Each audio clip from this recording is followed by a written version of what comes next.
She signed, finally. Daniel Whitmore laughed loud, sharp, ugly, and snatched the divorce papers off the table before the ink was dry. He had spent 12 years stealing everything from Emily Carter, her confidence, her company, her father's legacy. Now he was walking out of that courtroom, with all of it leaving her with nothing but a small settlement and a broken name. He never once looked back at her. If he had, he would have seen something that should have terrified him. Emily was not crying. She was watching him go with the calm, patient expression of a woman who already knew exactly how this ended. The morning Daniel Whitmore filed for divorce, he wore his best suit. Not because he was nervous, not because he felt the gravity of ending 12 years of marriage to a woman who had stood beside him through every chapter of his adult life. He wore his best suit because he wanted Emily to see him at his most powerful. He wanted the image of him confident, polished, untouchable, to be the last version of himself she carried with her when she walked out of his life forever. He had rehearsed how this day would go in his mind 100 times. Emily would cry. She would beg maybe, or at least hesitate. She would sign the papers eventually, because she always did what Daniel needed her to do, even when it cost her everything. And then he would walk out of that courthouse into the life he had been quietly building for the past 3 years, the life that had nothing to do with her. He had not told Emily that he had a new apartment already furnished. He had not told her that Victoria Hayes, his personal assistant, 31 years old, with a laugh that filled every room she entered, had already helped him choose the curtains. He had not told her about the offshore accounts in the Cayman Islands, or the restructured trust agreements, or the very careful, very patient rearrangement of Carter Industries' financial architecture that had been happening right beneath Emily's nose for the better part of a decade. He had not told her any of it, because he did not need to. Emily Carter, in Daniel's estimation, was not the kind of woman who looked underneath things. She was the kind of woman who believed what she was told. And Daniel had spent 12 years telling her exactly what he needed her to believe. He told her she was too emotional to sit in board meetings. He told her the company's finances were complicated, that her father's old guard didn't respect her, that the industry had shifted in ways she didn't understand.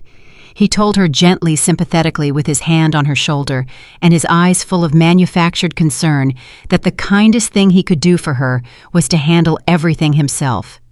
He told her she was better suited to the charitable work, the public-facing events, the warm human side of the Carter brand, while he managed the real machinery behind closed doors. He told her this so many times in so many variations that she stopped arguing somewhere around year 4 and started agreeing somewhere around year 7, and by year 12 she had almost completely forgotten that she had once walked into her father's company at 22 years old with a leather binder full of ideas and the absolute certainty that she was born to run it, almost.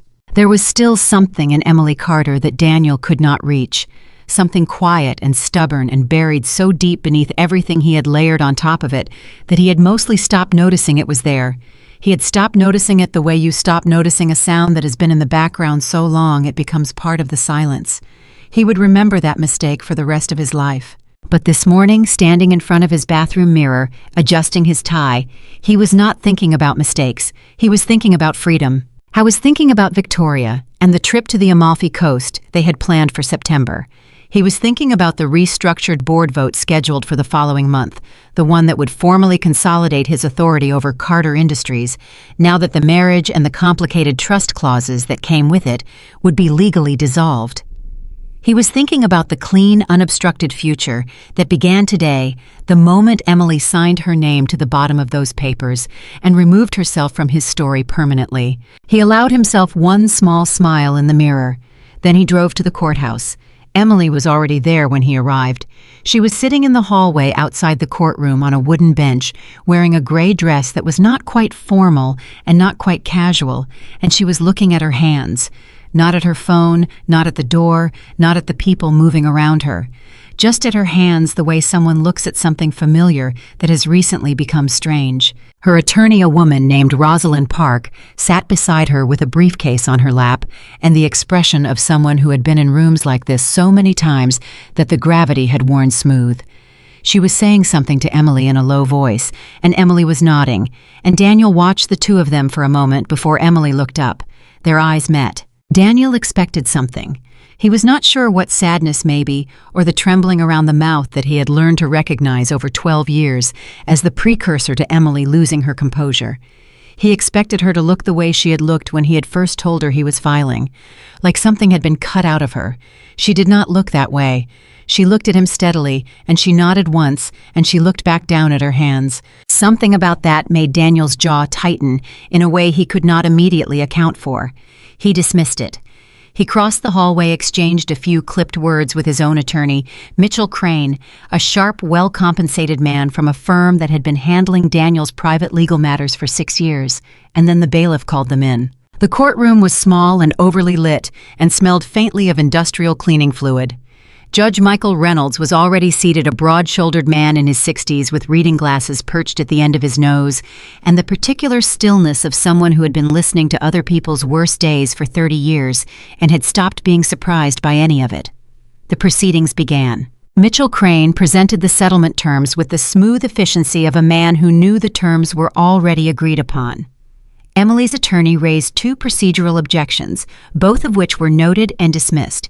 The asset division was reviewed line by line, the house in Beacon Hill, going to Daniel the smaller property in Vermont, going to Emily, the investment accounts divided, according to the agreement Emily had signed 3 weeks earlier, after Mitchell Crane had assured her it was fair, and Rosalind Park had advised her quietly and carefully that fighting it would be expensive and prolonged and uncertain. Emily had agreed. She had sat across the table from Daniel in a conference room and looked at the numbers he and Mitchell had prepared, and she had said in a voice so calm it had almost unsettled him, "Fine, if that's what you want, Daniel, fine." He had expected more resistance. He had prepared for it.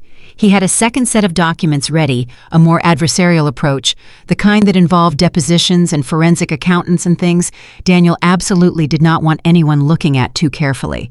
But Emily had not fought him. She had just agreed, and he had felt the specific, slightly hollow relief of a man who had braced for a blow that never came. Now in the courtroom, he watched her sitting at the table beside Rosalind Park, and he felt that same puzzling stillness coming off of her.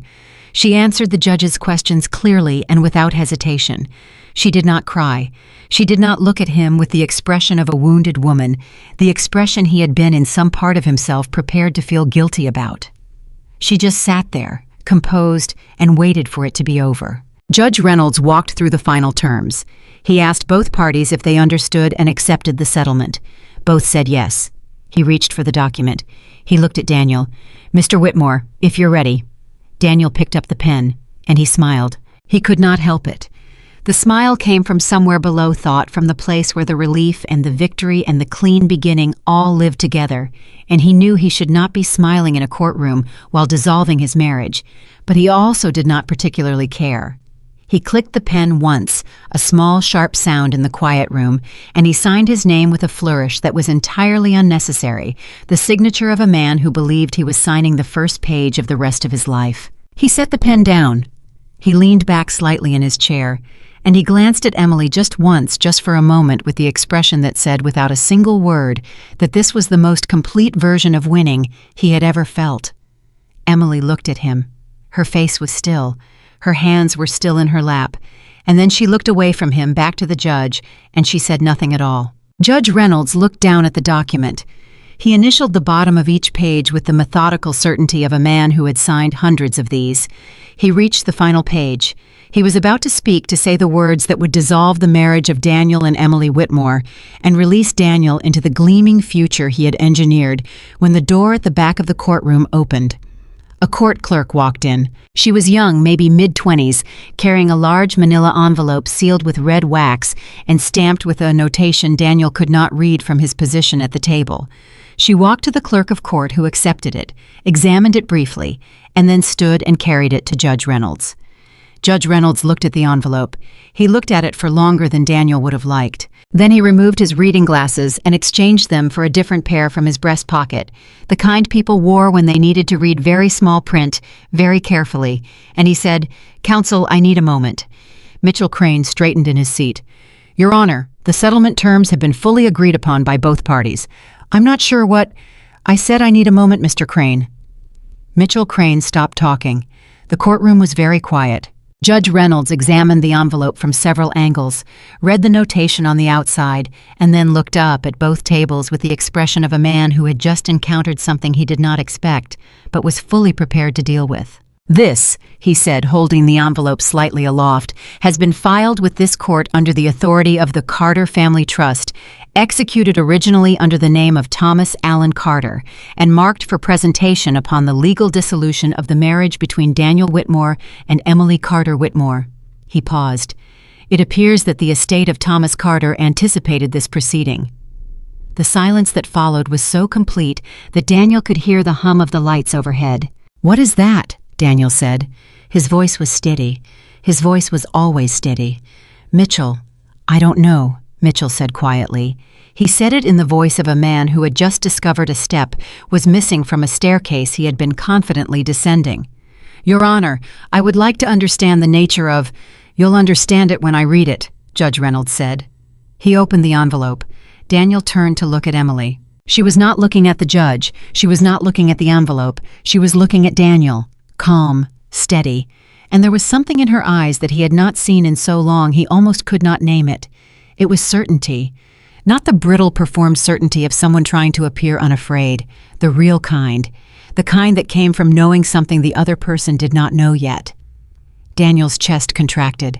"This document," Judge Reynolds said, unfolding several pages from the envelope, "is an amendment to the last will and testament of Thomas Allen Carter, recorded with Carter and Associates Legal Group 11 years ago, and placed in escrow with instructions that it be delivered to any court presiding over divorce proceedings involving Daniel Whitmore and Emily Carter."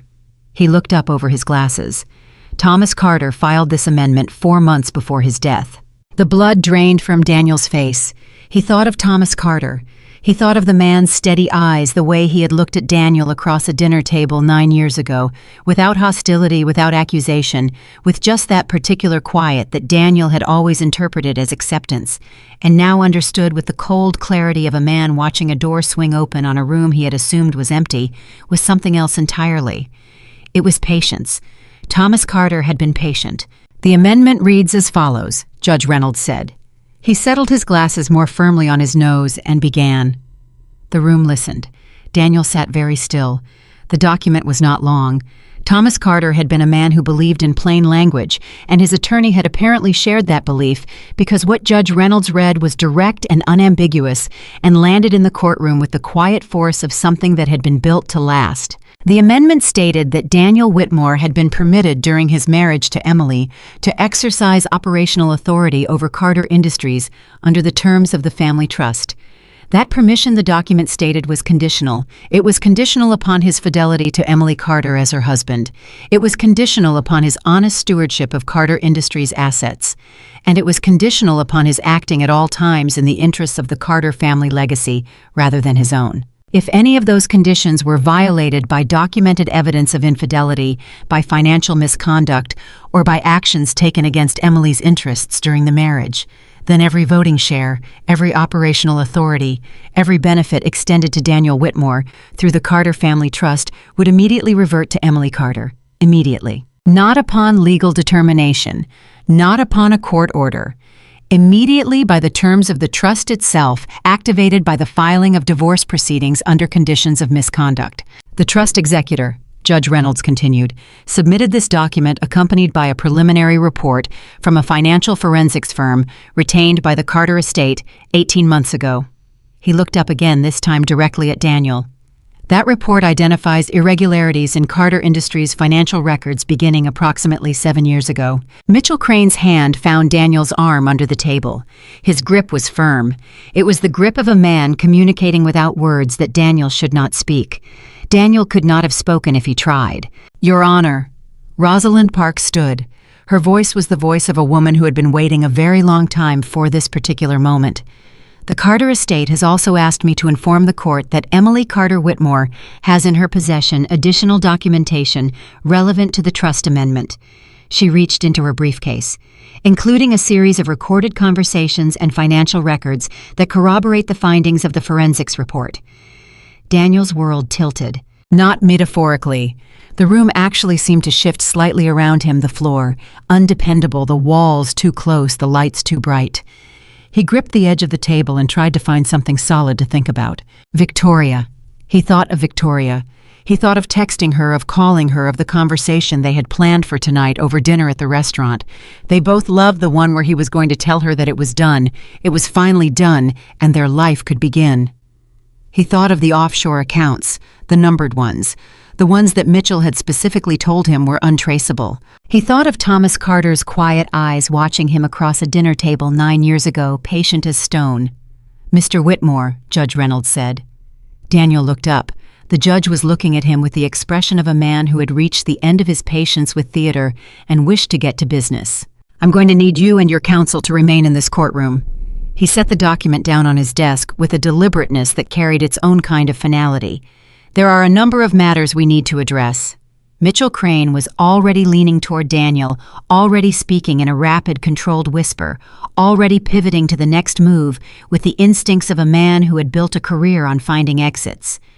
But Daniel was not listening to Mitchell. He was looking at Emily. She had turned in her chair slightly, and she was watching him, and her face was not triumphant. She did not look like a woman who had won.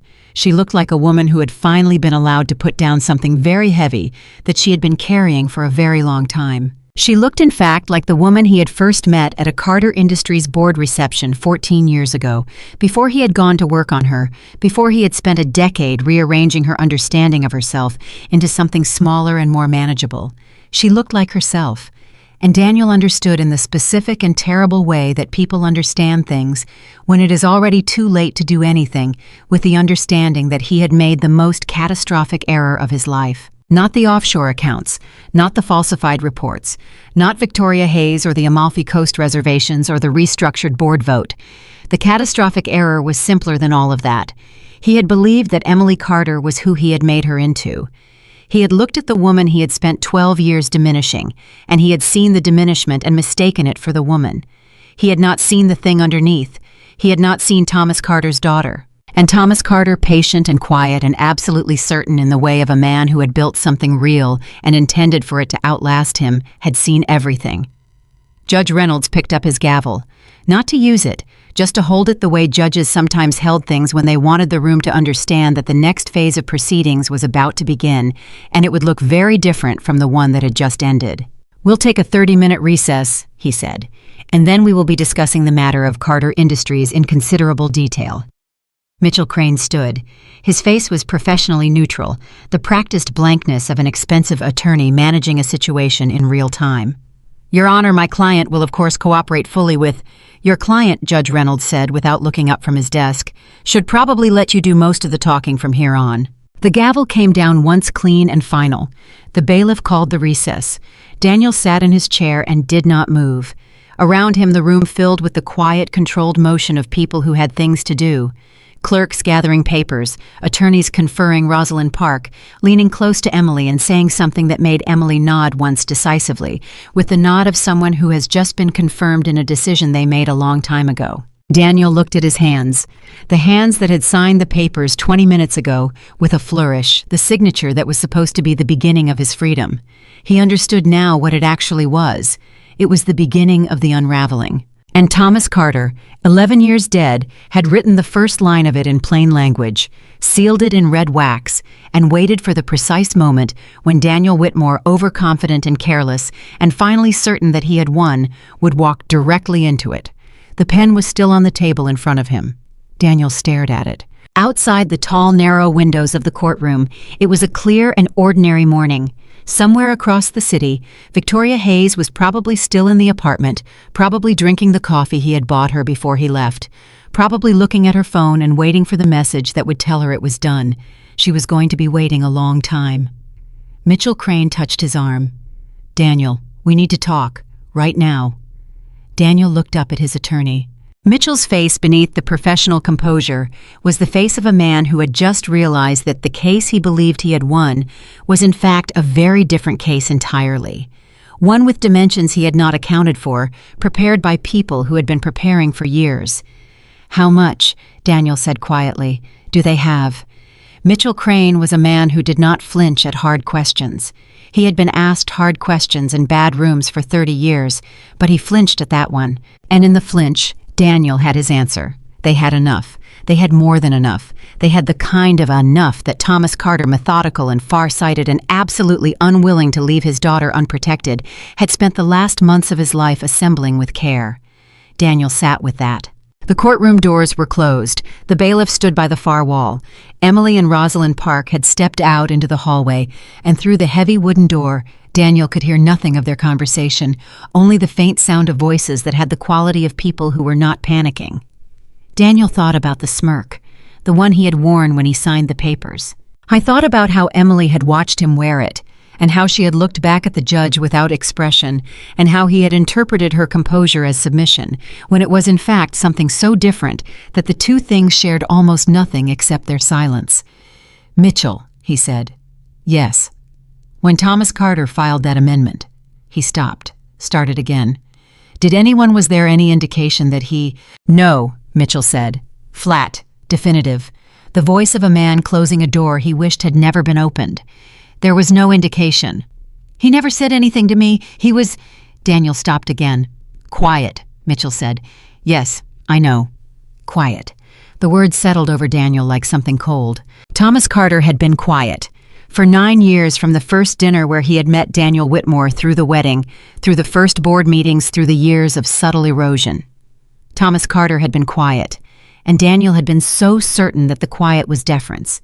He had been so certain. That certainty, that gorgeous, expensive, catastrophic certainty, sat in Daniel Whitmore's chest like a stone as the clock on the courtroom wall moved through the 30-minute recess each minute, carrying him further from the life he had planned and closer to the accounting he had not.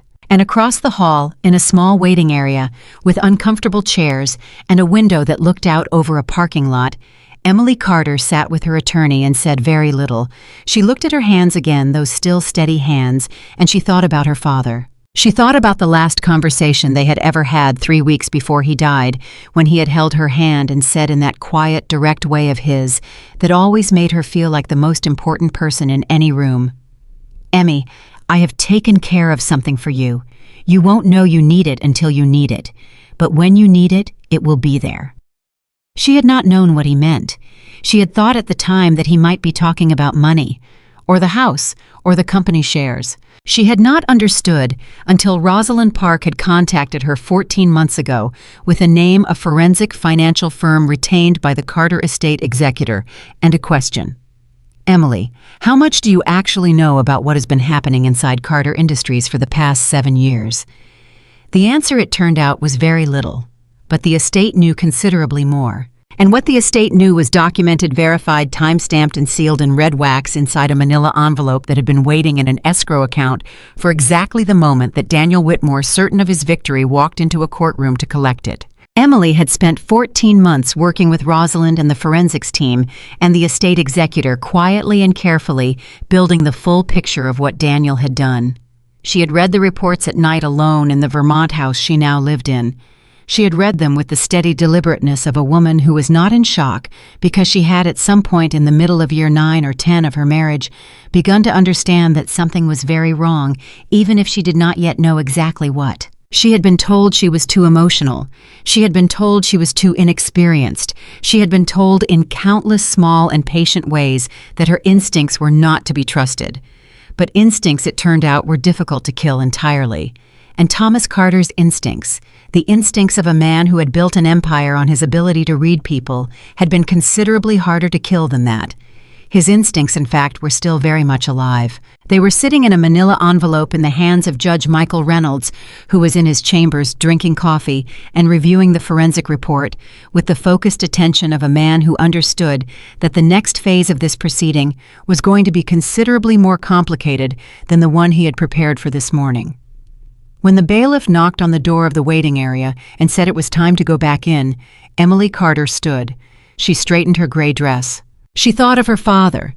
She thought of the way he used to say when she was small, and something had frightened her.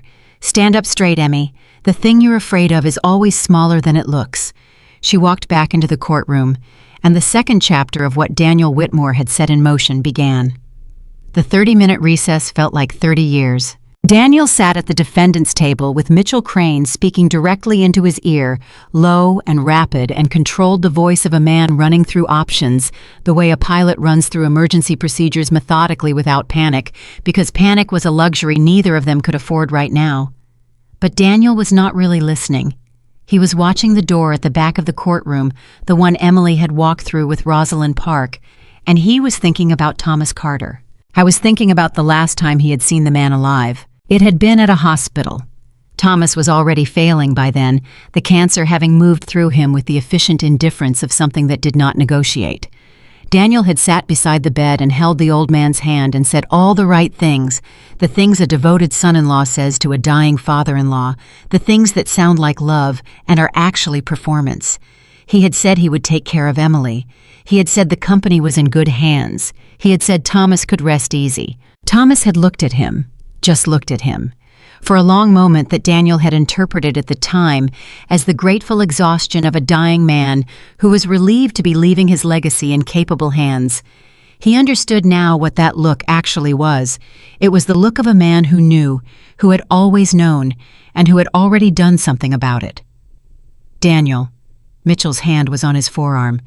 I need you to focus, right now. Are you listening to me? I'm listening. Good. Because what I am about to tell you is important, and I need you to hear every word. Mitchell straightened slightly, adjusted his jacket, and dropped his voice another register. The forensic report they submitted is preliminary. Preliminary means it is not complete. It means there are findings that have not yet been fully verified. That is our first line.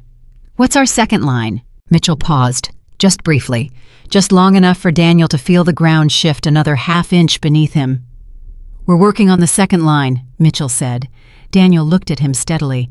Mitchell, how long have you known about this amendment? I did not know about it. How is that possible? You reviewed the Carter Trust documents when we restructured The amendment was not in the documents I reviewed, Mitchell said. His voice was precise and careful, the voice of a man choosing every word with full awareness that it might one day be repeated in a room he did not control. It was filed separately, held in escrow. It was specifically structured to be invisible to anyone conducting standard due diligence on the trust. Thomas Carter structured it that way. Thomas Carter's attorneys structured it that way. Yes, Daniel sat with that for a moment. Thomas Carter, in the last months of his life, had retained attorneys specifically to structure a legal document so that Daniel's own legal team would not find it. He had thought of everything. He had anticipated the due diligence. He had anticipated the restructuring. He had anticipated apparently the entire architecture of what Daniel was planning, and he had built around it the way a master carpenter builds around a flaw in the wood, not by confronting it directly, but by understanding its nature so thoroughly that you could design something that made the flaw irrelevant. He knew, Daniel said, not a question. It appears so. For how long? Mitchell considered this. Based on when the amendment was filed 11 years ago, I would say he knew from very early on. 11 years. Thomas Carter had sat across from Daniel at family dinners and board meetings and hospital bedside visits for 11 years, knowing what Daniel was knowing what Daniel intended and saying nothing, doing nothing visible, just watching, just waiting, just quietly methodically constructing the trap that Daniel had walked into this morning, wearing his best suit and his most triumphant smile. The courtroom door opened. Emily and Rosalind Park walked back in. Daniel watched Emily cross the room to her table. She did not look at him. She set her bag down, said something quietly to Rosalind, and sat. Her posture was straight. Her hands, when she folded them on the table in front of her, were completely still. Daniel had spent 12 years telling Emily Carter that she was not strong enough for the arena. He had said it kindly. He had said it with concern in his voice and his hand on her shoulder. But he had said it consistently, and he had said it until she stopped pushing back. Looking at her now, he understood that he had been wrong about what he was doing. He had not been telling her she was weak. He had been warning himself, because some part of him, buried underneath the confidence and the calculation and the very expensive suits, had known from the beginning that Emily Carter was dangerous to him, not in the sharp, aggressive way of an opponent who comes at you directly. In the deep structural way of someone whose integrity was a form of power that his particular set of tools had no answer for. He had spent 12 years trying to bury that knowledge. It was sitting across the courtroom from him right now, composed and still waiting for Judge Reynolds to return. The bailiff called the room to order. Judge Reynolds entered, settled himself, and looked at both tables with the expression of a man who had read the forensic report during the recess and found it significantly more detailed than he had anticipated. "Before we proceed," he said, "I want to establish the scope of what this court is now looking at. The amendment to the Carter Trust as filed activates upon verified evidence of financial misconduct during the marriage. The forensic report submitted by the Carter estate identifies 4 categories of concern." He looked down at the document. Unauthorized transfers of Carter Industries operating funds to entities not affiliated with the company. Systematic underreporting of company revenue in documents presented to the board and to Mrs. Whitmore during the marriage. The establishment of offshore accounts bearing the signatures of Mr. Whitmore and at least one other party. He paused. And evidence of deliberate misrepresentation to Mrs. Whitmore regarding the financial health of Carter Industries for the purpose of obtaining her agreement to the settlement terms presented in this proceeding. The room was very quiet. Daniel heard Mitchell inhale beside him. "Your Honor," Mitchell said, rising. "My client categorically, Mr. Crane." The judge's voice was not loud. It did not need to be. "I am not asking for a response at this time. I am establishing scope. You will have an opportunity to respond. Please sit down." Mitchell sat down. Judge Reynolds looked at Rosalind Park. "Counselor, the estate executor, is he present?" "Hi, is Your Honor." Rosalind gestured to the gallery where a man in his late 60s, silver-haired and grave-faced, rose briefly and nodded. Daniel recognized him. Gerald Marsh, Thomas Carter's longtime attorney and the executor of his estate. Daniel had always found Marsh difficult, too quiet, too watchful, too much like Thomas Carter himself in the particular quality of his attention. He understood now why Thomas had chosen him. "Mr. Marsh will be available to testify regarding the chain of custody of the trust amendment and the commissioning of the forensic review," Rosalind continued. "We also have 3 witnesses prepared to speak to the financial transactions identified in the report." "3 witnesses," Daniel said under his breath. "Be quiet," Mitchell said. "Who are they?" "Daniel, be quiet." But Daniel already knew, with the sick certainty of a man watching a structure he built reveal all of its hidden stress points at once, that the witnesses were people he had trusted, people he had paid, people he had believed were as invested in the arrangement as he was, which meant they would never speak, which meant he was safe. He had believed that. He had believed a great many things this morning that were no longer true. "We'll hear from the estate representative first," Judge Reynolds said. "Mr. Marsh, please approach." Gerald Marsh walked to the stand with the unhurried deliberateness of a man who had been preparing for this day for 11 years and had absolutely no intention of rushing it now that it had arrived. He was sworn in. Rosalind stood. "Mr. Marsh," she said, "can you describe the circumstances under which Thomas Carter came to create the trust amendment that has been presented to this court today?" Marsh settled his hands in his lap. When he spoke, his voice was the voice of a man who had been a careful steward of important things for a very long time and took that stewardship seriously. "Thomas came to me approximately 11.5 years ago," he said. "He had concerns about Daniel Whitmore that he had been developing for some time. He did not come to me with accusations. He came to me with a specific request." He paused. "He asked me to help him construct a legal protection for Emily that would be invisible to anyone conducting standard legal review of the trust documents, including anyone retained by Daniel, but that would be fully enforceable by any court with jurisdiction over the Carter estate." "And did he tell you why he believed this protection was necessary?" "He did." Marsh looked directly ahead, not at Daniel, not at Emily, at some point in the middle distance that seemed to be the place where the truth lived. "He told me he had seen Daniel begin to isolate Emily from the company's operations approximately 2 years into the marriage. He told me he had reviewed certain financial decisions Daniel had made with Carter Industries accounts that troubled him significantly, and he told me—" He stopped briefly, continued. "He told me that Daniel had made a comment at a family dinner that Thomas had never forgotten." "What was that comment?" "Thomas said that Daniel had looked at Emily across the dinner table and said with what Thomas described as a particular kind of smile that Emily was lucky to have someone who understood business handling things for her because she was built for better things than balance sheets." Marsh paused. "Thomas told me that was the moment he knew." Rosalind nodded. "Knew what specifically?" "That Daniel did not see Emily as a partner," Marsh said. "He saw her as an obstacle he had married in order to remove." The word landed in the courtroom the way certain words did not loudly, but with a weight that continued to press after the sound had faded. Daniel's jaw was tight. He was looking at the table in front of him with the focused attention of a man trying to control something that wanted very badly to be uncontrolled. "Mr. Marsh," Rosalind continued, "can you describe the scope of the forensic review commissioned by the estate?" The review was commissioned 14 months ago when it became apparent that divorce proceedings were likely. We retained Hartwell and Associates, a financial forensics firm with specific experience in corporate asset cases. Their preliminary findings, which have been submitted to this court, identify approximately $37 million in funds transferred out of Carter Industries' operating accounts over a period of 7 years. 37 million. The number moved through the courtroom like a physical thing. Daniel heard someone in the gallery draw a sharp breath. He did not look up. "The transfers," Marsh continued, "were structured to appear as vendor payments, consulting fees, and operational expenses. In each case, the receiving entity was either a shell company registered in a jurisdiction with limited disclosure requirements or an account with direct ties to Mr. Whitmore. And the offshore accounts identified in the report. 3 accounts, 2 in the Cayman Islands, 1 in the Isle of Man. All 3 opened during the marriage. All 3 bearing Mr. Whitmore's signature on the account documentation." Mitchell was on his feet.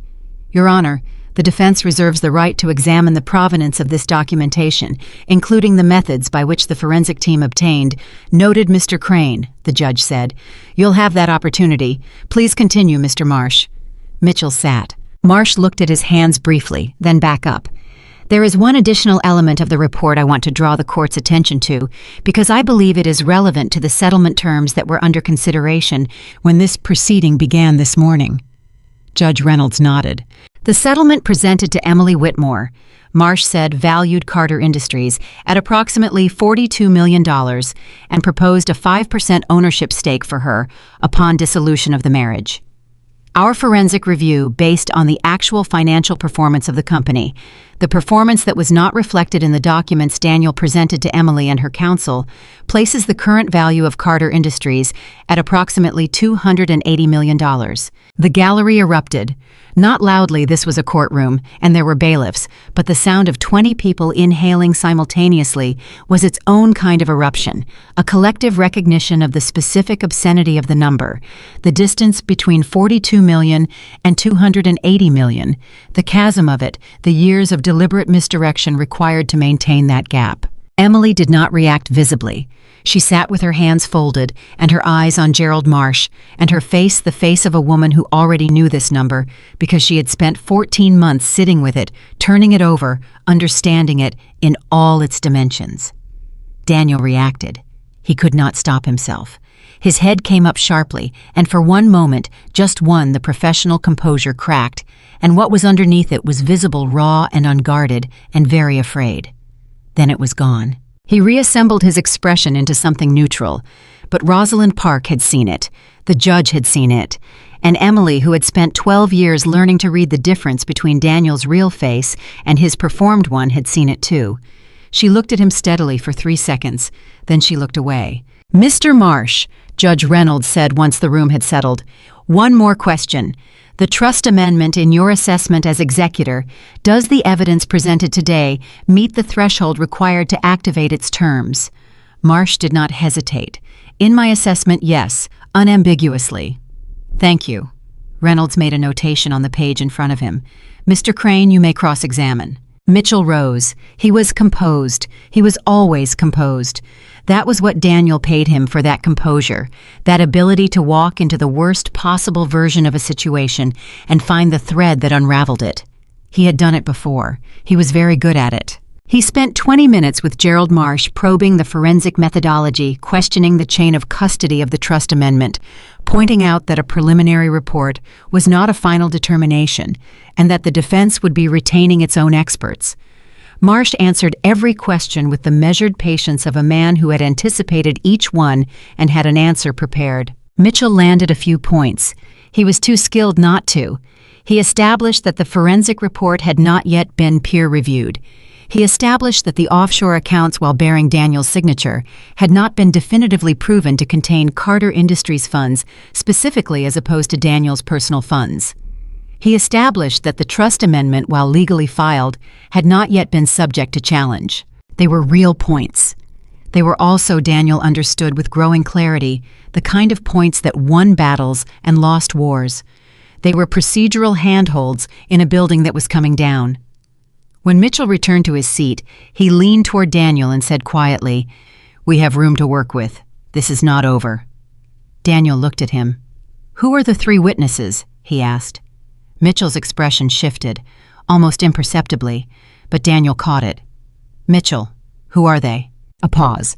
"Paul Reeves is one of them." Daniel felt the floor drop out from under him. Paul Reeves had been Daniel's chief financial officer at Carter Industries for 6 years. He had been the man who processed the transfers. He had been the man who maintained the dual set of financial records, the ones that showed the board and the one that showed the truth. He had been compensated extremely well for this service, and Daniel had always understood that the compensation was also a form of insurance, because a man who is well paid for his silence has every reason to maintain it. What Daniel had not fully accounted for was that a man who is well paid for his silence also knows exactly how much he is worth as a witness. And 14 months ago, someone had apparently made Paul Reeves an offer that recalibrated that calculation entirely. He flipped, Daniel said. It was not a question. He entered into a cooperation agreement with the Carter estate 14 months ago. Yes. What did he give them? Mitchell looked at the table. Everything. The word sat between them like a stone. Everything. Paul Reeves, who knew where every transfer had gone, who had built the architecture of the deception alongside Daniel, who had access to documentation that Daniel had believed was destroyed, Paul Reeves had given them everything. 14 months ago. While Daniel was planning the divorce, while he was having dinners with Victoria and choosing apartment furniture and congratulating himself on the elegance of his exit strategy, Paul Reeves had been sitting in a room with Rosalind Park and Gerald Marsh and the forensic team and disassembling the machine piece by piece. "What about the other two witnesses?" Daniel asked. "Sandra Cho," Mitchell said, "and James Whitfield." Sandra Cho had been his executive assistant for 4 years. James Whitfield had been on the Carter Industries board, one of Daniel's own appointments, a man who had voted consistently with Daniel on every matter for 7 years. "James," Daniel said, "James Whitfield." "He came forward 6 months ago," Mitchell said. He was apparently uncomfortable with what he described as the direction the company had been taking. Uncomfortable. James Whitfield, who had sat in boardrooms and voted with Daniel on every restructuring and every financial reallocation and every motion that had moved money out of Carter Industries and into the accounts Marsh had just described to the court, James Whitfield had been uncomfortable. Daniel thought about the last board meeting. He thought about James across the table, reliable and unquestioning as always. He thought about the handshake afterward, James's palm dry and firm, his eyes direct, his voice saying the same things it always said. He had been preparing to testify for 6 months, and Daniel had not known. He had not known about Paul. He had not known about Sandra. He had not known about James. He had not known about the forensic review or the 14 months of preparation or the 3 witnesses who had been building the case from the inside while he finalized his exit plan. He had believed he was surrounded by loyalty because he was surrounded by people he had paid. He had not understood that payment was not the same as loyalty, and that when a better offer came, or in some cases when the weight of what they had participated in became heavier than the money made it worth, paid people were also capable of choosing differently.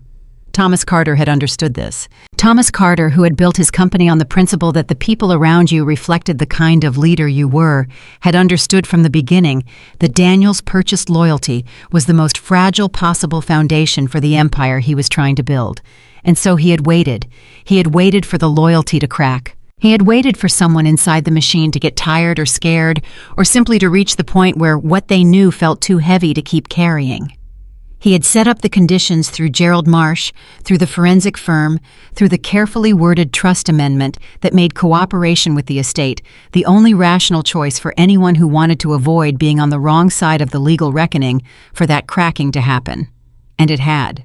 In the seat beside Daniel Whitmore, Mitchell Crane straightened his papers and prepared to do what he was paid to do. He would fight. He would find the procedural angles and the evidentiary challenges and the arguments that bought time. He was very good at his job.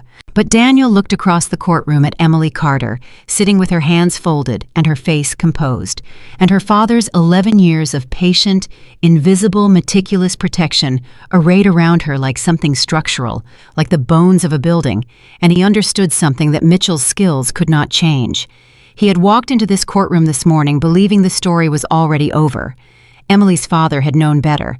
The story, it turned out, had been Thomas Carter's to end, and it was ending now. Rosalind Park rose from her chair. She buttoned her jacket. She looked at the judge with the focused clarity of a woman who had been waiting 14 months for this exact moment and intended to use every second of it. "Your Honor," she said, "the Carter estate would like to call its first witness." And Paul Reeves, 6 years of silence finally behind him, walked through the courtroom door. Paul Reeves walked to the stand the way a man walks when he has made a decision that cannot be unmade and has spent enough time with it to stop being afraid of it. I was 53 years old with the careful posture of someone who had spent decades in rooms where posture mattered, and he sat in the witness chair and placed his hands flat on his thighs and looked at Rosalind Park with the expression of a man who was ready. Daniel watched him from across the courtroom and felt something he had not felt in a very long time. He felt genuinely uncertain. Not the performed uncertainty he sometimes deployed in negotiations, the studied hesitation designed to make the other side feel they had the upper hand before he pulled the ground out from under them. Real uncertainty, the kind that lived in the chest and made breathing slightly more complicated than it should be. Paul Reeves had sat 3 feet away from Daniel in board meetings for 6 years. He had processed every transfer. He had maintained the secondary set of financial records, with the meticulous attention of a man who understood that the gap between the two versions of reality had to be perfect, had to be seamless, had to be the kind of clean that survived any standard audit. He had done all of this, and Daniel had paid him extremely well, and Paul had driven a very nice car and taken expensive vacations and said the right things at the right times, and Daniel had looked at all of that and called it loyalty. I understood now that what he had been looking at was leverage. Paul Reeves had known for 6 years exactly where everybody was buried, and when Gerald Marsh and Rosalind Park had come to him 14 months ago with the forensic report and a cooperation agreement and an immunity arrangement that protected him from the worst of the potential exposure, Paul had done the math. The math had not favored Daniel. "Mr. Reeves," Rosalind began, her voice carrying the measured precision of someone laying foundation stones, "can you describe your role at Carter Industries during the period from approximately 7 years ago to the present?" Paul straightened slightly. "I served as Chief Financial Officer. My responsibilities included overseeing all financial reporting, managing the company's accounts and banking relationships, and advising the board on financial matters." "And during that period, did you report directly to Daniel Whitmore?" "I did." "Can you describe the nature of that reporting relationship?" Paul's jaw tightened almost imperceptibly. Daniel held operational authority over the company through his position as CEO and through his role as Emily Whitmore's spouse under the terms of the Carter Family Trust. He directed all significant financial decisions.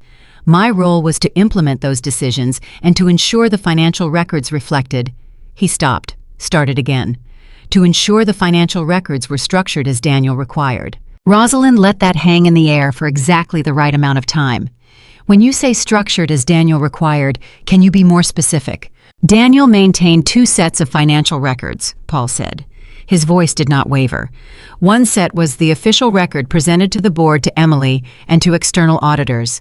That set reflected the financial picture Daniel wanted people to see: a company that was underperforming, carrying debt, struggling with market conditions. The second set was the actual record, the real numbers. The courtroom was absolutely still. "And what did the real numbers show?" Rosalind asked. "Carter Industries has been consistently profitable for the entirety of the period in question.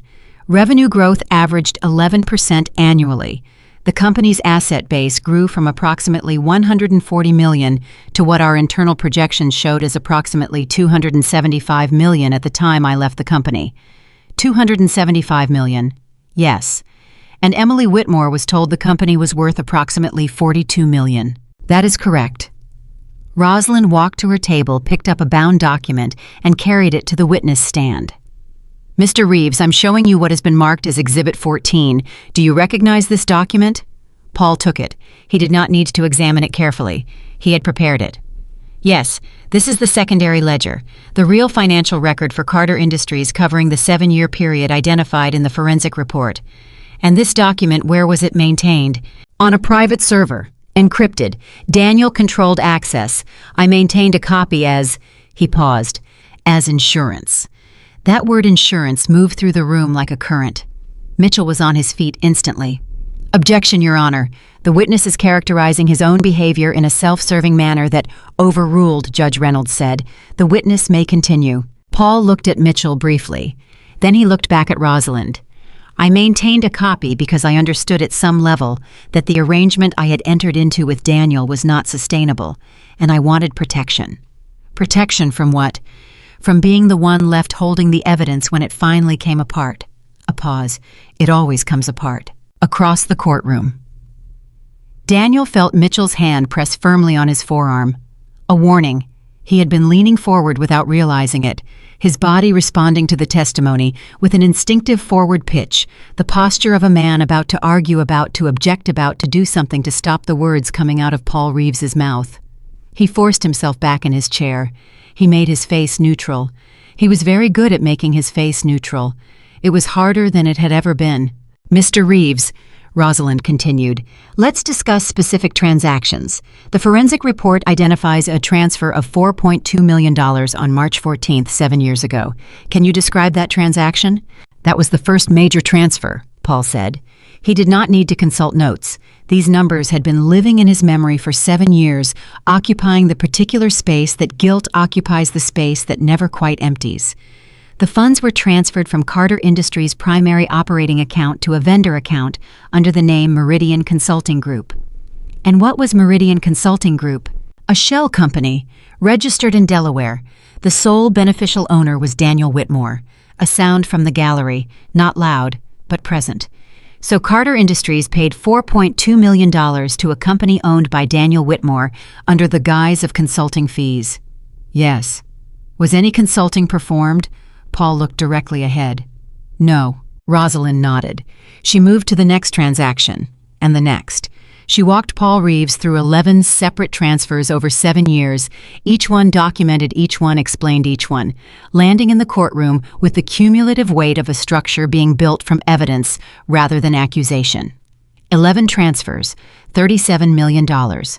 7 years of careful, patient theft conducted in the space between the two sets of books, in the gap between what Emily was told and what was true. Daniel listened to each one. He sat very still, and he listened, and he thought about the morning he had signed those divorce papers with his flourish and his smirk, the signature of a man autographing his greatest achievement. And he thought about how Thomas Carter's attorney had been sitting in this courthouse at that very moment with a sealed envelope and 11 years of patience. And he thought about how completely and catastrophically he had miscalculated what kind of man he was dealing with. He had thought he was dealing with a dying father. He had been dealing with a chess player who had already seen the endgame. When Rosalind finished with Paul Reeves and Mitchell rose for cross-examination, he did what he was paid to do. He attacked the cooperation agreement. He questioned Paul's credibility as a witness, given his own participation in the alleged misconduct. He probed the secondary ledger's chain of custody and the server access logs and the encryption protocols. Paul answered steadily without defensiveness, with the particular calm of a man who has already made peace with what he is doing and is no longer available to be destabilized by questions he anticipated. Mitchell landed 2 points. He established that Paul had received immunity in exchange for his testimony, which the jury of perception in the gallery could weigh however they chose. He established that the secondary ledger had been in Paul's sole custody for a period of 3 years before being turned over to the forensic team, which raised a theoretical question about its integrity. 2 points. Against $37 million distributed across 11 documented transactions with corresponding shell company registrations. When Mitchell sat back down, Daniel looked at him. How bad is it? Mitchell considered the question with the honesty of a man who understood that the moment for strategic optimism had passed. It's significant, but Paul Reeves is one witness. His credibility is compromised by the immunity arrangement. The secondary ledger's chain of custody is a genuine issue. We still have room to— Sandra Cho is next, Daniel said. A pause. Yes. And then James Whitfield. Yes. Daniel looked at the witness stand where Paul Reeves was stepping down with the careful gait of a man who had just delivered a very heavy thing and felt the difference in his body of not carrying it anymore. "Mitchell," Daniel said quietly, "is there a version of this where we make it to tomorrow in a position that still gives us something to work with?" Mitchell Crane was silent for 4 seconds. In a man of his experience and precision, 4 seconds was a very long time. "There might be," he said, "but it depends on what Whitfield says." James Whitfield. Daniel thought about the board meeting 6 months ago. James across the table, his eyes direct, his handshake firm. 6 months of preparation behind that handshake. "Call it," Daniel said. "Whatever you need to do, call it." Mitchell nodded once and began writing on the yellow legal pad in front of him. Sandra Cho was called to the stand. She was 44, precise and composed with the focused attention of a woman who had organized the minutiae of a powerful man's professional life for 4 years and had therefore seen things that powerful men assume their assistants did not notice or did not understand. She had noticed. She had understood.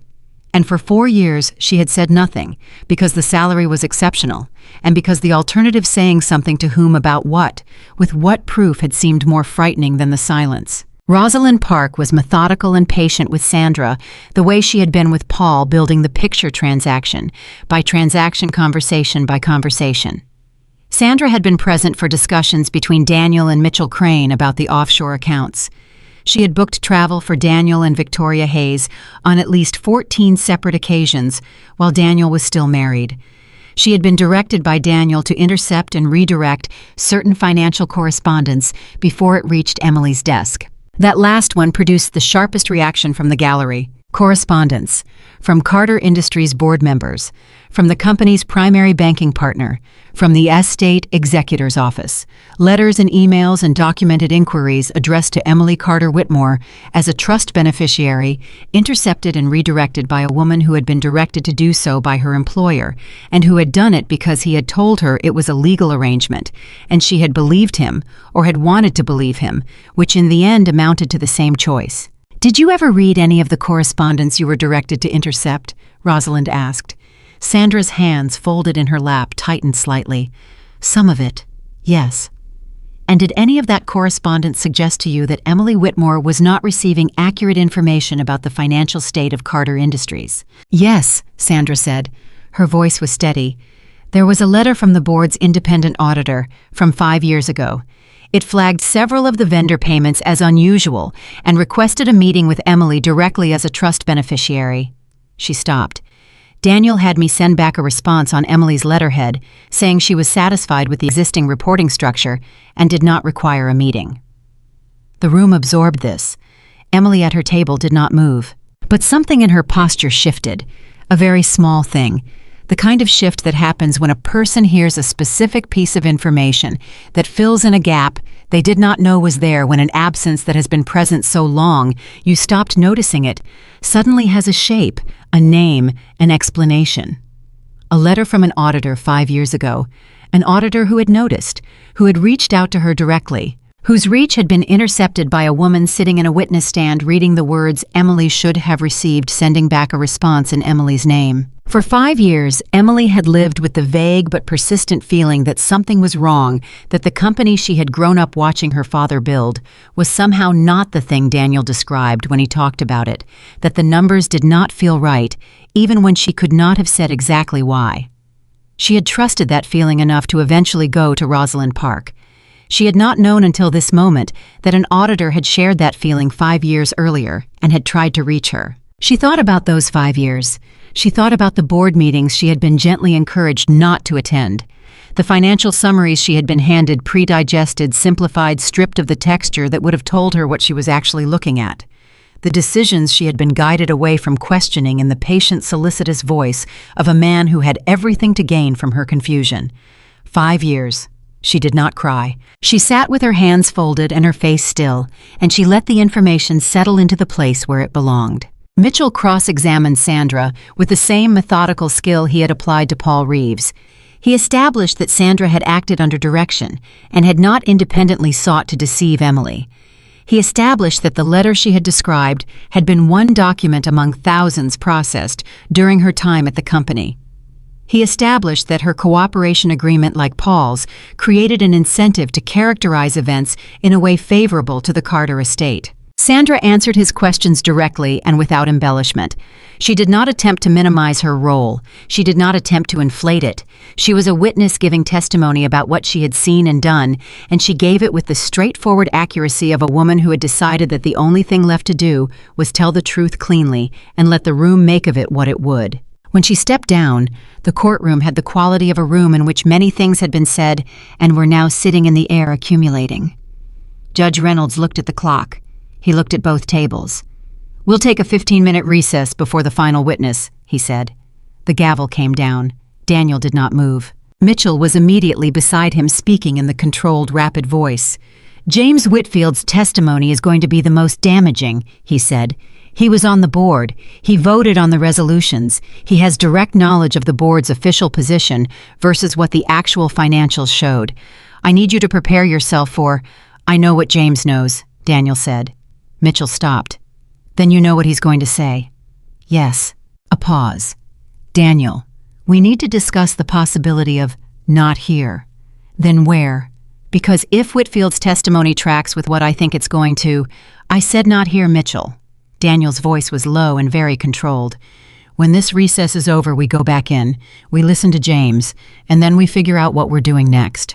Mitchell looked at him for a moment with the expression of an attorney who understood that his client had just passed a point of no return and was either not ready to admit it or not ready to deal with what admitting it meant.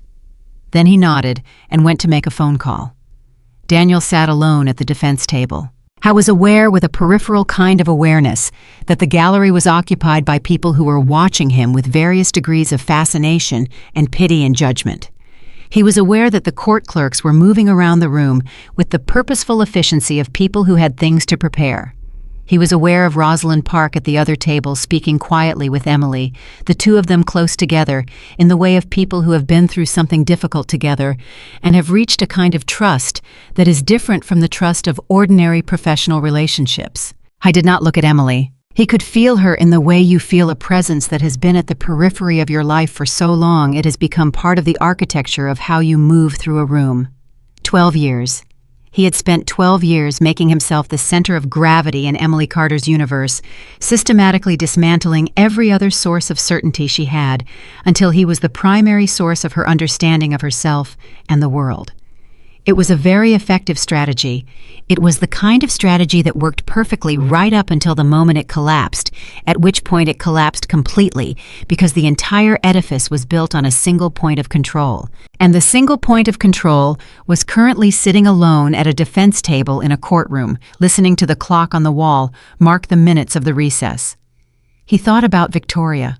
I thought about her very specifically in the way a man thinks about the thing he was reaching for when the ground gave way beneath him. He thought about the apartment and the September trip and the life that was supposed to begin today. He thought about her laugh, the one that filled rooms, and he thought about the last conversation they'd had this morning before he left, when she had kissed him on the cheek and said, "Go get it done. I'll be here when you get back." She would be. For a while. But Victoria Hayes, for all her warmth and her enthusiasm and the genuine pleasure she took in the life Daniel had been building with her, was not a woman who would stay in a burning building. She had told him this herself once early in their relationship, framed as something else but clear in its meaning. She had said with her direct and unambiguous way of seeing things, "I love winning, Daniel. I don't love losing. I'm not built for it." He had loved her for saying it. He did not love it now. The bailiff announced the resumption of proceedings. Daniel straightened in his chair. Mitchell returned and sat beside him, tucking his phone away with the expression of a man who had made a difficult call and received a difficult answer. "Well," Daniel said, "our forensic expert needs 72 hours minimum to review the secondary ledger," Mitchell said quietly. "I'm going to request a continuance after Whitfield. Will Reynolds grant it?" "Probably. It's a reasonable request given the volume of material." He paused. "But Daniel, I need you to understand a continuance buys us time. It does not change the evidence. James Whitfield was called to the stand. I was 61 years old, silver-haired, with the bearing of a man who had sat on corporate boards for 30 years and understood the gravity of institutional decisions. He had been Thomas Carter's contemporary, not a close friend, but a professional acquaintance of long-standing someone Thomas had trusted enough to invite onto the Carter Industries board in the company's earlier years. Daniel had cultivated him carefully after Thomas's death, recognizing that Whitfield's presence on the board provided a legitimacy that Daniel's own appointments could not generate. He had given Whitfield expanded influence, a significant compensation package, and the feeling of being essential. He had not given him the real financial records, that it turned out had been the error. Because James Whitfield had eventually noticed the gap between what he was being shown and what his 30 years of corporate experience told him the numbers should look like. He had noticed the vendor payment patterns that did not match operational logic. He had noticed the revenue projections that seemed systematically low. He had noticed, and he had said nothing to Daniel because he understood by then the nature of what he was dealing with, but he had started keeping his own notes. "Mr. Whitfield," Rosalind began, "you have served on the Carter Industries board for approximately 9 years. Is that correct?" "It is." "And during that time you voted in favor of a series of financial resolutions presented by Daniel Whitmore as CEO. Is that also correct?" Whitfield's jaw tightened almost imperceptibly. "Yes, that is correct." "Why?" The question was simple and direct, and it landed in the courtroom like a stone dropped in still water. Whitfield was quiet for a moment. Not the silence of a man who did not know the answer, the silence of a man deciding how much of it to give. Because the resolutions were presented with financial documentation that appeared on its face to support them, and because the board culture that Daniel cultivated. He stopped. It was not a culture in which dissent was comfortable. "Can you describe what you mean by that?" "Daniel had a way of making disagreement feel like disloyalty," Whitfield said. "If you questioned a financial decision, you were questioning his leadership. If you pushed back on a number, you were suggesting he was incompetent. It was very subtle, very sophisticated. But over time, it had the effect of making the board effectively a rubber stamp for whatever he wanted to do." "And when did you begin to suspect that the financial picture being presented to the board was not accurate?" "About 3 years ago," Whitfield said. "There was a revenue report for the third quarter that didn't track with what I was observing in the company's operational performance. The manufacturing divisions were running at capacity. The order book was full. The workforce was stable. None of that was consistent with the revenue numbers Daniel was presenting." "What did you do with that concern?" "Nothing immediately," Whitfield said. And the honesty of that answer, its directness, its absence of self-justification, was its own kind of testimony. "I was uncomfortable. I was uncertain about what I was actually seeing, and He paused. "I was aware of what raising concerns about Daniel tended to produce. So I waited, I continued to observe, and I began keeping personal notes. And those notes, are they part of the documentation submitted to this court?" "They are." "And what ultimately caused you to come forward?" Whitfield looked at his hands briefly. Then he looked at Rosalind. Then, for the first time since he had taken the stand, he looked directly at Emily. His expression was the expression of a man carrying something he had been carrying too long. "Thomas Carter was not a friend of mine in the conventional sense," he said. "But he was someone I respected enormously. He built something real. He built it with integrity, and he ran it with integrity, and when he died, he trusted that it would continue to be run that way." He stopped. "What I observed over the past 3 years was not that, and I reached a point where continuing to say nothing felt like," he searched for the word, "like a betrayal of someone who deserved better." The courtroom was very quiet. Emily looked at James Whitfield for a long moment. She did not say anything. She did not need to. But the quality of her looking was different from the way she had looked at Paul Reeves, or at Sandra Cho, or at the judge, or at Daniel. It was the look of a woman who had just received an unexpected kindness in the middle of a very hard day, and who recognized it for what it was. Mitchell's cross-examination of James Whitfield was shorter than his examinations of the previous witnesses. There were fewer angles to attack. Whitfield had no cooperation agreement. He had no immunity arrangement. He had received no benefit from coming forward, except the particular intangible benefit of sleeping better, which was not the kind of thing that made a strong cross-examination target. Mitchell focused on the note-keeping, suggesting that Whitfield's private records were inherently selective, reflecting what he chose to notice rather than a comprehensive picture. He questioned whether Whitfield's interpretation of the financial discrepancies was within his expertise, or whether it was lay speculation dressed as informed observation. He was professional and precise, and he did everything the situation allowed. When he sat back down, Daniel looked at him. Mitchell said nothing. That was answer enough. Judge Reynolds reviewed his notes. He looked at both tables. Given the volume of material introduced today and the complexity of the financial matters at issue, I am going to schedule a continuation of these proceedings. Before we adjourn, however, I want to address one matter directly. He removed his reading glasses and looked at Daniel. Mr. Whitmore, the evidence introduced in this proceeding today raises concerns that extend beyond the civil settlement terms under review. The financial transactions described by the witnesses today, if substantiated, may constitute criminal misconduct. I am therefore notifying both parties that I will be referring this matter to the District Attorney's Office for independent review. The words fell into the room like something irrevocable. Criminal referral. Mitchell's pen scratched a rapid notation on his legal pad. Daniel sat absolutely still. Additionally, Reynolds continued, given the activation of the Carter Trust Amendment as described by the estate executor, the court is ordering an immediate freeze on all transfers of Carter Industries assets pending the completion of these proceedings. Mr. Whitmore, you are directed to have no further involvement in the operational management of Carter Industries effective immediately. He looked at Daniel to make sure the words had arrived. They had arrived. We'll reconvene in 72 hours, Reynolds said. Court is in recess. The gavel came down. The room erupted. Not in chaos, it was a courtroom, and the bailiffs maintained order, but in the controlled eruption of people who had witnessed something significant and could not entirely contain their response to it. Voices in the gallery, the sound of movement of chairs, of phones coming out of pockets the moment the bailiff cleared the room of the prohibition. Daniel did not move. Mitchell was already on his phone, his voice low and rapid. I need you to call the firm's criminal defense partner, right now, tonight. We have a referral situation and I need coverage by... He turned slightly away, his voice dropping further. Daniel sat. He thought about the smirk, the one he had worn this morning when he signed the papers, the photograph of it that some clerk or gallery observer had probably already taken, and that was probably already making its way through the networks of people who followed courtroom proceedings, the networks of people who had known the Carter name for decades and were now watching the story of what had happened to Thomas Carter's company play out in real time. I thought about the $37 million that was no longer quietly sitting in accounts he controlled. He thought about the criminal referral. He thought about what the phrase criminal referral meant for the Amalfi Coast trip.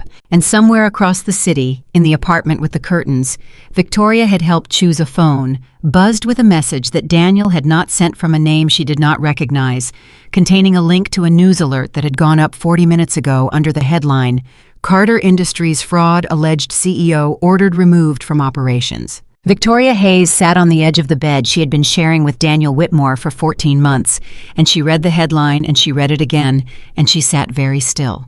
Then she picked up her coffee and thought about what she was going to do next. She was not built for losing. She had told him that herself, and across the city in the courtroom that was emptying around him. Daniel Whitmore finally stood from his chair, straightened his jacket, and looked around the room with the expression of a man surveying territory that no longer belonged to him. Emily was at the door. She was speaking with Rosalind, her voice too low for Daniel to hear. She had her bag over her shoulder, and she was nodding at something Rosalind said, and then she looked up across the room, and she and Daniel met each other's eyes for the last time that day. He thought she might say something. He thought she might allow herself the moment now that the proceedings had gone the way they had to say something that reflected what had been taken from her and what had just been returned. She did not say anything.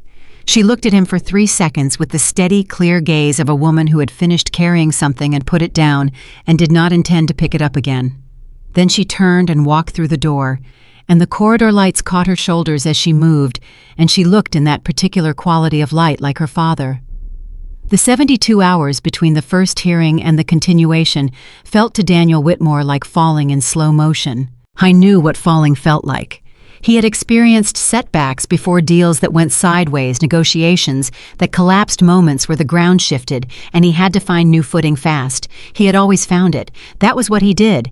He was a man who found footing where other men found nothing, who turned reversals into advantages so smoothly that the people watching him often could not identify the exact moment when losing became winning. He drove back to the apartment.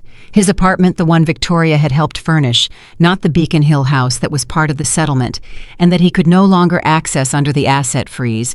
And he sat in the kitchen with a glass of water and his phone, and the specific, unpleasant quiet of a man whose plans have just been structurally compromised and who needs to think.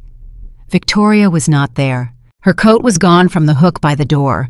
Her coffee cup from this morning was washed and placed in the drying rack with a neatness that felt in the circumstances almost aggressive. There was no note. There was no message on his phone from her number.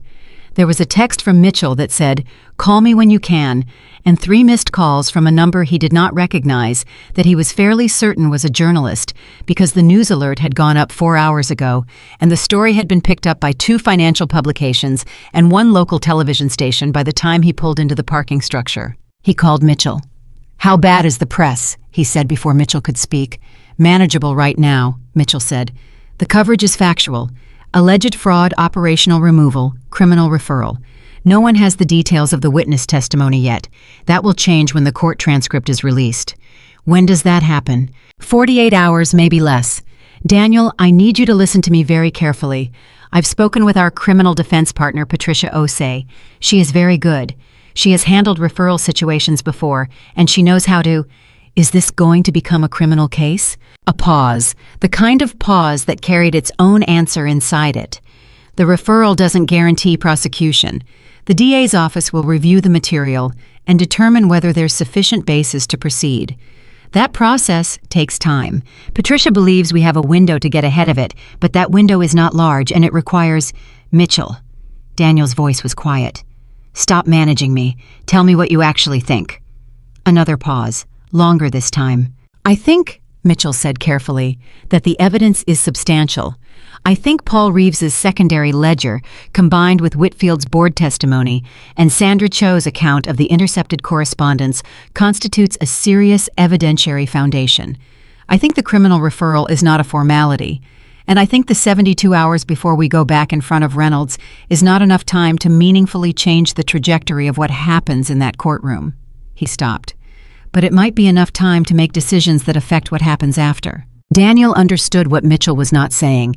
He was not saying negotiate. He was not saying plea. He was using the language of a careful attorney who had not yet been authorized to use those words, but who was positioning his client to hear them when the time came. "I'll call you in the morning," Daniel said. He ended the call. He sat in the kitchen and thought about Thomas Carter for a long time. He thought about the dinner table comment. The one Thomas had apparently told Gerald Marsh about the one that had become, in Thomas's interpretation, the moment he understood what Daniel was. Emily is lucky to have someone who understands business handling things for her because she's built for better things than balance sheets. He remembered saying it.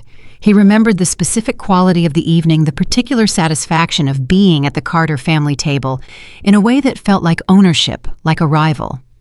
He remembered Emily's small smile at the compliment and Thomas's silence and how he had interpreted Thomas's silence as approval. He had been so certain. That certainty had been the center of everything.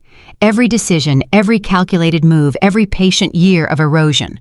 All of it had rested on his absolute certainty that he understood the situation better than anyone else in it. He understood Emily better than she understood herself. He understood the company better than she ever could. He understood what Thomas Carter was and what he was not. And what Thomas Carter was, in Daniel's assessment, was a man who loved his daughter and trusted his son-in-law and would not see what was happening until it was too late to do anything about it. He had been wrong about every single part of that. Emily had understood more than she let on. The company had been healthier than he'd claimed. And Thomas Carter, quiet and patient and absolutely clear-eyed, had seen Daniel coming from the very first dinner and had spent his remaining years building a structure designed to outlast him. Daniel set the glass down on the kitchen counter. I was alone in a way he had not been in a very long time. Not the pleasant solitude of a man who chooses to be by himself, but the specific structural aloneness of someone who has just discovered that the network of people he believed surrounded him was built on a foundation that had given way. Victoria was gone. His board allies were testifying against him. His CFO had cooperated with the estate. His executive assistant had described in a courtroom the correspondence she had intercepted on his behalf. His phone buzzed. He looked at it. It was not Victoria. It was not Mitchell. It was a number he recognized after a moment, Richard Pace, one of the Carter Industries board members. He had appointed himself one of the two who had not yet appeared in any of the proceedings. Richard Pace, who had sat on the board for 4 years and voted Daniel's way on every motion without exception. He answered it. Richard. Daniel. Richard's voice had a quality he had not heard in it before. Careful. Positioned. I've been watching the news alerts. I wanted to reach out. Appreciated. I've also been speaking with my own attorney. A pause. I want you to know that I've made the decision to cooperate fully with any investigation. I want to be clear that my cooperation is proactive and voluntary, and that I'm prepared to provide documentation of the board proceedings that I believe will help establish. Richard, Daniel said. His voice was very controlled. Don't. A silence. Daniel, I have to protect myself. My attorney has advised. I understand what your attorney has advised. I'm telling you as someone who has known you for 4 years and who has given you considerable opportunity during that time. Think very carefully about this. I have thought carefully about it. Richard's voice had steadied. He had made his decision before he called. The call was notification, not consultation. I'm sorry, Daniel. I genuinely am, but I am not going down with this. The line went quiet. Daniel set the phone on the counter. Richard Pace. 4 years of consistent votes and unquestioning support, and the moment the structure showed cracks, the calculation had shifted in under 24 hours. The calculation was always going to shift. Daniel had known this in some theoretical way, the way you know that a thing is possible without believing it will actually happen. He had built his board on loyalty, purchased with opportunity, and opportunity was an unstable currency worth everything when the market was rising and worth nothing the moment it fell. The market had fallen. He slept badly. In the morning he met with Patricia Osei. She was in her 50s with close-cropped hair and the focused, unhurried manner of a woman who had spent 30 years in criminal law and had developed through that experience a complete allergy to anything that wasted time. She had reviewed Mitchell's summary of the proceedings and the forensic report overnight, and she sat across from Daniel with a yellow legal pad covered in her own careful handwriting, and she looked at him the way doctors look at patients, when the results are not good, not unkindly but directly, without the softening that prevents the information from landing. I'm going to tell you what I see, she said, and then I'm going to tell you what I recommend, and I need you to hear both things without interrupting, because the second thing only makes sense in the context of the first. Go ahead, Daniel said. What I see is a case that the DA's office will almost certainly pursue. The secondary ledger is extraordinarily detailed and covers a 7-year period. The cooperation agreements with Reeves and Cho give the state 2 witnesses with direct operational knowledge. Whitfield gives them board-level corroboration without any cooperation arrangement, which means he is the most credible of the 3. The offshore accounts are documented. The shell companies are documented. The intercepted correspondence is documented. She set her pen down. Daniel, in 30 years of criminal defense work, I have seen cases with less evidence result in convictions. I have also seen cases with more evidence result in acquittals. But I want you to understand the landscape you are standing in before we discuss options. Understood, Daniel said. What do you recommend? Patricia picked up her pen. I recommend that we make contact with the DA's office today, proactively, before they come to us. I recommend that we open a conversation about cooperation, not a plea, not at this stage a conversation, and that we use the 72-hour window to establish that you are engaged and forthcoming before the court proceedings resume. She paused. A defendant who gets ahead of a criminal referral looks materially different to a prosecutor than a defendant who waits for an indictment. Daniel was quiet. What does cooperation look like, he said. Full financial disclosure, the offshore accounts, the shell company documentation, the complete transfer records. In exchange, the DA's office has the ability to consider what charges are appropriate and at what level. She met his eyes. I am not telling you this is a comfortable path. I am telling you it is the path most likely to preserve some portion of the future you still have access to. Some portion of the future. Daniel sat with that phrase, some portion of the future. 3 days ago, his future had been a specific and vivid thing. The Amalfi Coast Victoria's laugh, the new life that was supposed to begin the moment Emily signed the papers. Now it had contracted to some portion of phrase that contained within it all the diminishment that the last 48 hours had produced. "Let me ask you something," he said. "Of course. The trust amendment. Emily gets the company back all voting rights, all operational authority. The settlement terms are voided by the amendment's activation. What does that mean for the divorce proceedings?" Patricia looked at him carefully. "It means the settlement you negotiated is not the settlement that will govern the dissolution of the marriage. The civil proceeding will be reconsidered in light of the trust amendment's activation and the fraud findings. Emily's attorneys will almost certainly seek a full accounting of the marital estate based on accurate financial information." She paused. "The $42 million settlement figure is not going to survive what happened in that courtroom yesterday." Daniel nodded slowly. He had known this. He had known it the moment Gerald Marsh read the number $280 million in a courtroom while Daniel sat 4 feet away. "And the personal assets freeze," he said. "How long?" "Pending resolution of both the civil and criminal matters. Potentially a significant period." She watched him absorb this. "Daniel, I know this is not what you planned for, but I need you to make decisions in the next 36 hours that reflect the situation as it actually exists, not the situation as it existed 3 days ago." He looked at her. "The situation as it actually exists. I thought about signing those papers with his flourish and his smirk, the confident signature of a man who believed he was autographing the first page of the rest of his life. He thought about how Emily had watched him do it and had said nothing, just turned back to the judge with her steady eyes. She had known what was in that envelope.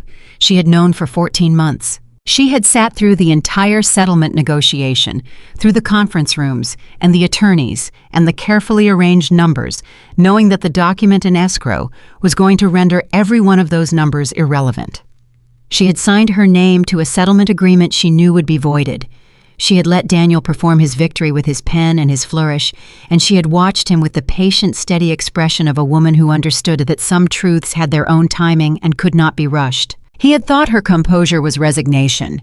It was the composure of someone who was already on the other side of a thing.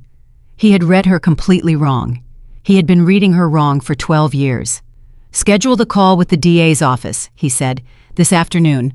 Patricia nodded and picked up her phone.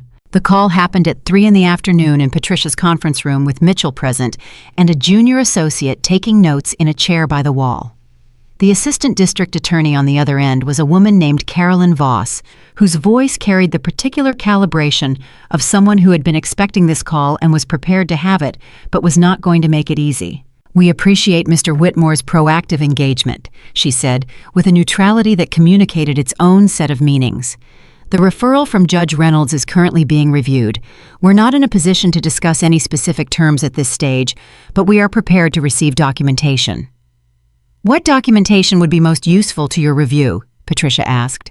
"Complete records of all transfers identified in the forensic report, account documentation for the offshore accounts identified in the Cayman Islands and the Isle of Man, corporate registration materials for all shell entities identified in the secondary ledger."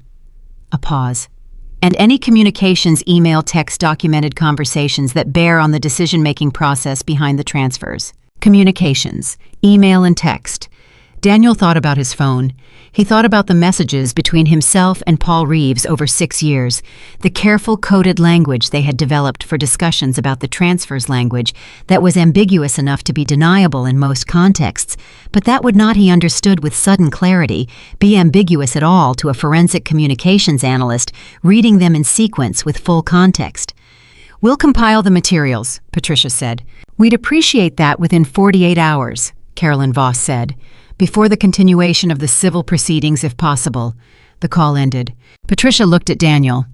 "That went as well as it could have at this stage. The request for communications is significant. They're going to want to understand the internal decision-making, not just the transactions. I need you to give me full access to your business communications for the relevant period. Everything. Do not filter it before you give it to me." Daniel looked at her steadily. "Everything. Everything," she said. "I have seen more cases compromised by a client's editorial decisions about what to share with their own attorney than by the underlying evidence. Whatever you think I don't need to see, you are wrong. Give me everything." He gave her everything. The next 36 hours were the hardest work Daniel Whitmore had ever done, and unlike every other hard work in his life, it was work that had no payoff. He could see from where he was standing. He sat with Patricia and Mitchell and the junior associate, and he walked through 7 years of decisions and transfers and communications and shell company structures, explaining each piece with the particular exhaustion of a man who has spent years maintaining a complex fiction and is now dismantling it in the presence of attorneys who are not there to judge him, but who are also not pretending that what they are hearing is anything other than what it is. He did not find it cathartic. People often described confession as cathartic. He found it mechanical and depleting, and occasionally punctuated by moments of sharp, specific shame that surprised him in their intensity, because he had believed he was past shame on these matters, had believed he had moved the particular transaction so far into the background of his daily consciousness that they no longer had the power to land with any weight. They landed with weight. The intercepted correspondence was the worst of it. Not the transfers. The transfers were financial maneuvers, things that could be framed, however unsuccessfully, within some vocabulary of corporate strategy. The intercepted correspondence was simpler and more direct in its wrongness. Emily, as a trust beneficiary, had a legal right to that information. The auditor's letter alone would have been enough to change the course of the last 5 years. She would have asked questions. She would have demanded answers. She would have been difficult in the way that informed people with legal standing are difficult, and Daniel's entire operation depended on her being easy. So he had made her easy, by keeping her in the dark, by taking her right to know and placing it in the hands of a 24-year-old executive assistant who had been told it was a legal arrangement and had believed him. He thought about Emily sitting at that table with her hands folded, hearing Sandra Cho describe it. He thought about the small shift in her posture, the one that happened when Sandra mentioned the auditor's letter. The almost imperceptible recognition of an absence made suddenly visible. 5 years of questions she had never gotten to ask. He had taken 5 years of her ability to understand her own inheritance. The shame had weight. The continuation hearing convened on the 3rd day, and Daniel walked back into the courtroom at 9 in the morning, with Patricia on one side and Mitchell on the other, and he sat at the defense table, and he did not look like the man who had signed papers with a flourish 3 days ago. He looked like what he was, a man in the middle of a significant reckoning, still composed, still present, but stripped of the particular quality of confidence that had always been in some way the most visible thing about him. Emily was at her table when he came in. She looked the same as she had looked on the first day. Gray dress replaced by a navy one, but the posture the same, the hands the same, the quality of stillness the same. She had brought someone with her today, a woman Daniel did not immediately recognize, seated in the row directly behind the plaintiff's table, who leaned forward and said something quietly to Emily before the proceedings began. Emily turned, slightly listened, nodded once and turned back. Daniel looked at the woman a moment longer and then placed her. Margaret Obie. She had been Carter Industries' head of operations for 8 years under Thomas Carter, and had been eased out in the first 2 years of Daniel's tenure, replaced by someone Daniel had brought in himself. She was 62, a quiet, formidable woman who had known Thomas Carter as well as anyone, and who had apparently remained in contact with Emily throughout the years that Daniel had been telling Emily she did not need to be in contact with people from the company. One more thing he had not known.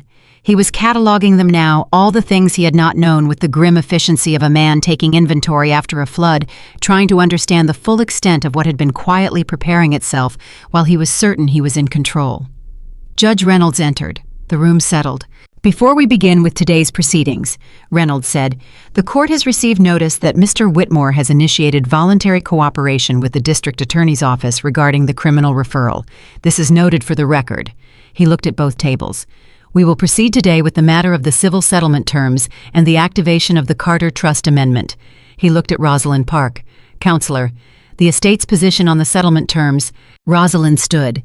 She was wearing the focused, contained expression of a woman who had been building to this moment for 14 months and intended to make every word count. Your Honor, the Carter estate's position is that the settlement terms agreed upon prior to the introduction of the trust amendment were reached through a process of material misrepresentation. Emily Whitmore agreed to a settlement based on financial information that was false. The company she agreed to accept a 5% stake in for $42 million is in fact worth approximately $280 million. The marital estate, including assets accumulated through the extraction of Carter Industries funds, is substantially larger than what was disclosed in the settlement negotiations. She paused. The estate requests that the court void the settlement in its entirety and order a full accounting of the marital estate based on accurate financial disclosure. Mr. Crane, the judge said. Mitchell rose. He was precise and careful, and he said the things that the situation still permitted him to say, that the accounting should include independent verification, that the cooperation with the DA's office reflected his client's good faith, that the court should consider a structured process rather than an immediate voiding. He was professional. He was thorough. How was also, and Danielle could see it in the particular set of his shoulders, working with what the situation had left him, which was considerably less than what he had walked in with 3 days ago. Reynolds listened. He made notes. He asked several questions of both attorneys precise and pointed the questions of a judge who had spent the recess reading the forensic report in full and wanted to be certain he understood its implications before he ruled. Then he looked up. The court finds that the settlement terms presented in this proceeding were reached under conditions of material misrepresentation and are therefore void, he said. The words were measured, and even the voice of a man delivering a decision he had arrived at carefully. The court orders a full forensic accounting of the marital estate to be completed within 60 days, conducted by an independent firm approved by both parties. He turned to the next page of his notes. Regarding the Carter Trust Amendment, the court finds that the conditions for activation have been met. Operational authority over Carter Industries reverts to Emily Carter Whitmore, effective immediately. All voting rights board authority and operational control transfer to her as the trust's primary beneficiary. He paused. This transfer is not contingent on the completion of the divorce proceedings and takes effect as of today. Emily's hand resting on the table in front of her tightened very slightly, then it relaxed. Just for a moment, just that small tightening and release, and then she was composed again, her face still, her eyes on the judge. But in that brief, involuntary motion was everything. All 12 years of being told she couldn't, being guided away, being kept at the edges of the thing that was hers. All the board meetings she hadn't attended, and the letters she hadn't received, and the decisions that had been made without her around her in the space that should have been hers to occupy. It was hers now, all of it, immediately. Rosalind Park placed her hand briefly on Emily's forearm, a small gesture. Emily nodded once very slightly, and Rosalind withdrew her hand and straightened her papers. Margaret Obie in the row behind sat very still with her eyes forward, and her expression, the expression of a woman watching something, be returned to its rightful place after a long absence.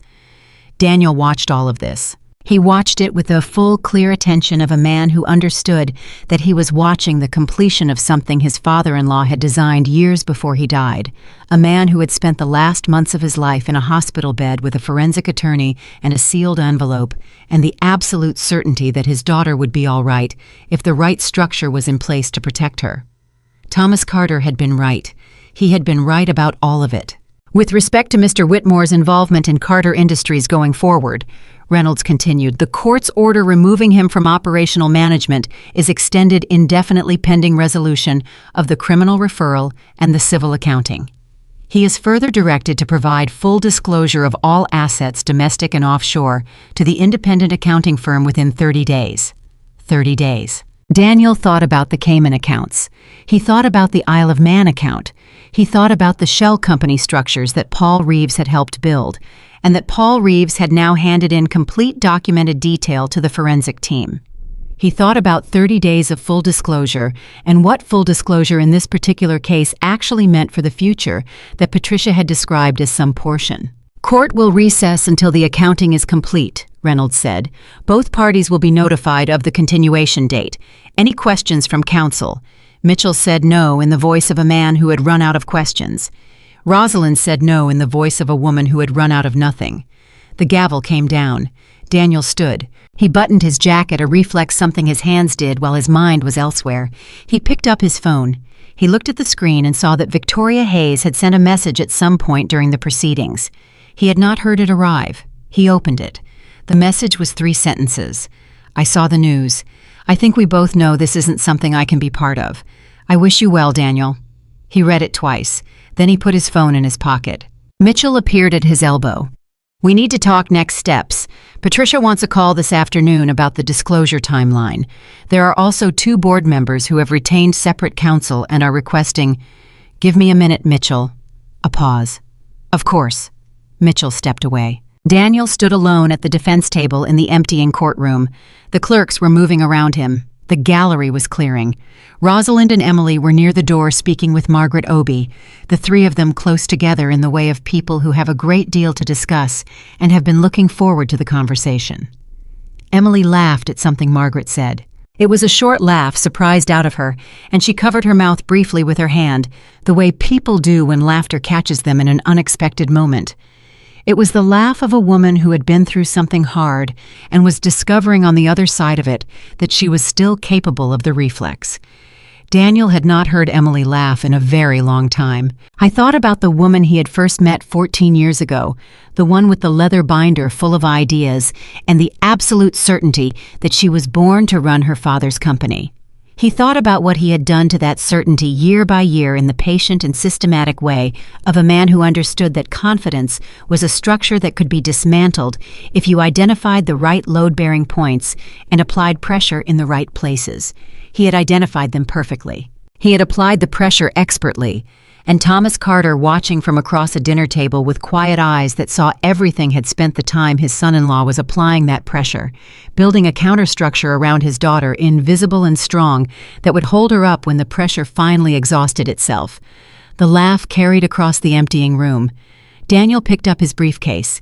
He walked out of the courtroom without looking back. The first morning, Emily Carter walked into Carter Industries as its sole operational authority. She arrived 40 minutes early. Not because she was nervous.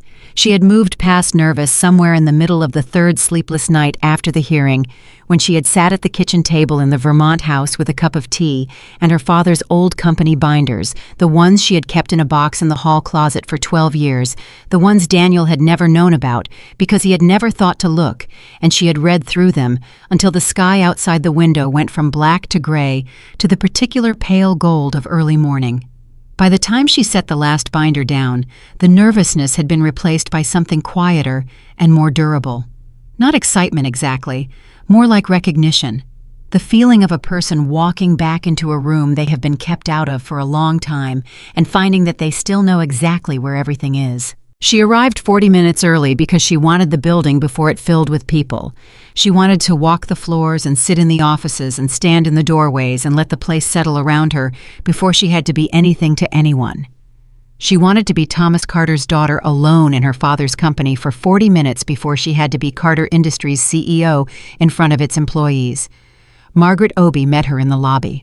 Margaret had driven 3 hours from where she had been living since Daniel eased her out 8 years ago, and she was standing by the reception desk with 2 cups of coffee and the expression of a woman who had been looking forward to this particular morning for a very long time. "You're early," Emily said. "I've been early for 8 years," Margaret said, and handed her a cup. They walked the building together, the 2 of them through the manufacturing floors and the operations wing and the executive suites and the finance department, and Margaret talked and Emily listened, and what Margaret described was a company that was structurally sound beneath the surface damage Daniel had done to it, a company with a good workforce and a solid client base, and an operations backbone that Thomas Carter had built to last, and that had lasted despite everything, because the people who worked in it had continued to do their jobs well, even when the leadership above them was extracting value instead of building it. "The manufacturing team is solid," Margaret said. "Carl Bemis has been running the floor for 11 years. He is exceptionally good.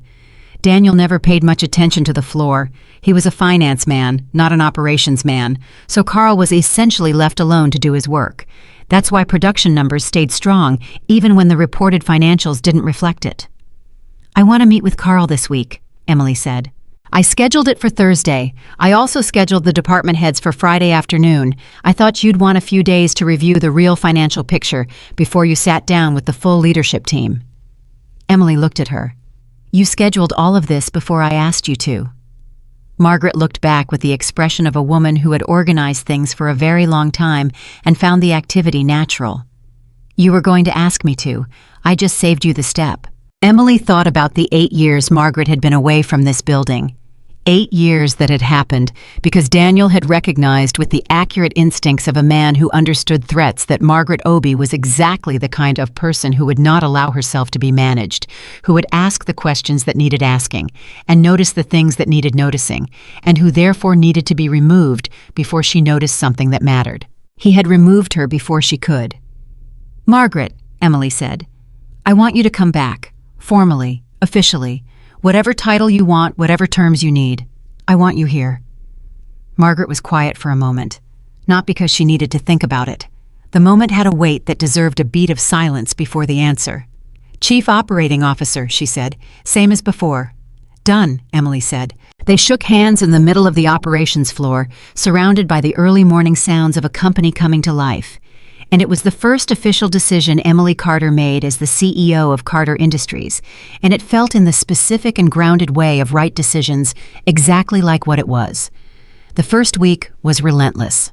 Rosalind Park called every morning with updates on the civil accounting, which was proceeding with the methodical thoroughness of an independent firm that had been given full access to both sets of financial records and was in the process of constructing a complete picture of the marital estate.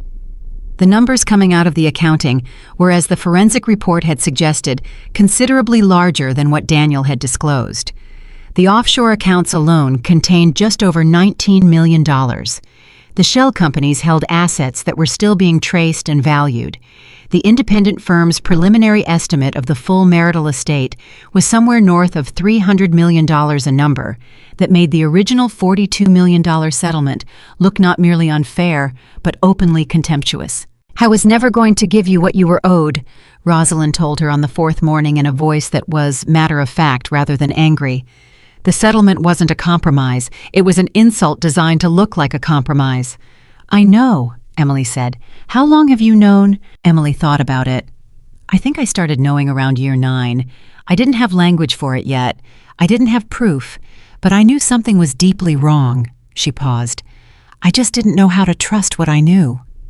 Your father knew you'd get there, Rosalind said. Yes, Emily said. He was more patient about it than I deserved.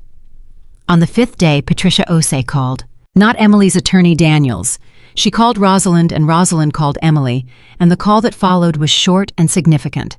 Daniel, through Patricia, was prepared to make a full settlement offer, one that included the offshore accounts, his personal real estate holdings, his investment portfolio, and a negotiated stake in the proceeds from the civil accounting. He was also prepared to enter a cooperation agreement with the DA's office that would resolve the criminal referral through a plea to reduce charges in exchange for full restitution and a period of supervised release. I was not going to fight. The certainty that had defined him, the gorgeous, expensive certainty that he had always been the smartest person in any room, had run out of the room and left him with the accountant's version of his life, and the accountant's version did not support fighting. Emily listened to Rosalind describe the offer. She was quiet for a moment. Tell Patricia we'll review it, she said, and tell her that what I care about most is the full accounting. I'm not interested in a settlement that buries the real number. I want the actual figure on record. I want it documented. Because of Carter Industries, Rosalind asked. Because of my father, Emily said. He built something real with real money and real work. I want the record to be accurate about what was taken from it. Rosalind said she understood. She did. The accounting took 51 days. During those 51 days, Emily ran Carter Industries. It was not graceful at first. It was not the smooth, confident leadership of a woman who had been doing this for years. Because she had not been doing this for years. She had been kept away from it systematically and deliberately for 12 years, and the skills that should have been sharpened by a decade of practice were instead the skills she had kept alive by instinct and study in the margins of the life Daniel had designed for her. She made mistakes. She asked questions that more experienced executives would not have needed to ask. She reversed 2 decisions she had made in the first week after Margaret and Carl Bemis helped her see what she had not seen initially. She did not pretend otherwise. This was the thing that surprised people most in those first weeks. Not that she made mistakes, but that she owned them immediately and corrected them without drama and moved on. The board members who had survived Daniel's purge and the criminal referral process, the ones who had stayed and were now watching their new CEO navigate the first month, expected defensiveness. They expected the performance of confidence from a woman who needed to prove she deserved to be there. What they got instead was someone who walked into a board meeting on the 3rd week, looked at the 7 people around the table and said, "I want to be honest with you about where I am. I know this company the way a person knows a house they grew up in. I know its bones. I know its history. I know what it's supposed to feel like. I don't yet know every room the way I need to. I'm asking for your patience and your directness. If you see something I'm missing, I need you to tell me." The room was quiet for a moment. Then Carl Bemis, who had driven 3 hours to attend the board meeting because Margaret had told him it mattered, and Carl Bemis went where Margaret told him to go, said that's the first honest thing anyone has said in a board meeting in this building in about 7 years. The room laughed. The tension that had been sitting in the walls for 7 years moved slightly. Not gone, not instantly, but shifted. On the 43rd day of the accounting, something happened that Emily had not anticipated. She was in her office, her father's old office, which she had moved into, not without difficulty, because the room still carried his presence in a way that required a period of adjustment when Rosalind called with a different quality in her voice. Not the controlled, professional voice of an attorney delivering information. A different voice, quieter. "Emily, I need to tell you something that came out of the accounting, something that isn't in the financial records." Emily set her pen down. "Tell me." The forensic team was reviewing correspondence from the Carter Industries Board archives as part of the accounting. Letters, memos, internal documentation going back to your father's tenure. Rosalind paused. "They found a letter, written by Thomas addressed to you, dated 3 weeks before he died." Emily's chest tightened. "It was in the board archive because he filed it there deliberately," Rosalind said. "He told Gerald Marsh to put it there. He said—" She stopped briefly. "He said he wanted it to be found after everything else had been found. He said the other documents would explain the what and the how, but this letter was the why." Emily was very still. "Can you read it to me?" she said. Rosalind read it. Thomas Carter's voice came through the words, the way the voices of people who wrote with real intention came through present direct entirely themselves. He had written that he had spent the last months of his life worrying about 2 things. The first was the company. The second and the larger was Emily. He wrote that he had watched Daniel diminish her with the particular helplessness of a father who understood what was happening, but also understood that Emily would have to find her own way out of it, because the kind of strength that is built by enduring and surviving a thing could not be borrowed from someone else. He wrote that he had done what he could do legally and structurally, but that the thing he could not do was be there when she needed to remember who she was. He wrote that she had always been exactly who she needed to be, that she had known how to run the company since she was 22 years old, with a leather binder and a room full of ideas, that the certainty Daniel had eroded was not gone, it was just buried, and things that are buried can be found. He wrote that he was sorry he would not be there to see her find it. He wrote that he knew she would. Emily sat in her father's office with the phone against her ear and Rosalind's voice reading the last paragraph, and for the first time since the morning she had signed the settlement papers, since years before that, she cried. Not the small, controlled tears of a woman managing her composure in a difficult situation, real crying, the kind that came from the deepest part of the 12 years, from the accumulated weight of being told so many times in so many patient and systematic ways that she was not enough, and from the sudden, complete, overwhelming evidence that her father had never believed any of it for a single day. She cried for several minutes. Then she wiped her face. Then she picked up her pen and went back to work. The final accounting was completed on the 51st day. The marital estate accurately valued was $314 million. The settlement agreement, the one Daniel had prepared, the one that would have given Emily $42 million and a 5% stake in a company worth $280 million, was formally and permanently voided by the court. The divorce settlement that replaced it was different in every particular. Emily received a cash settlement of $68 million, representing her equitable share of the assets Daniel had accumulated using Carter Industries funds, the offshore accounts the shell company precedes the personal investments built on extracted money. She retained full ownership of Carter Industries under the trust terms. She retained the Vermont property. She received a structured payment arrangement tied to the liquidation of Daniel's remaining personal assets to be administered by the court. Daniel received a plea agreement with the district attorney's office that included restitution 3 years of supervised probation and a permanent bar from serving as an officer or director of any public company.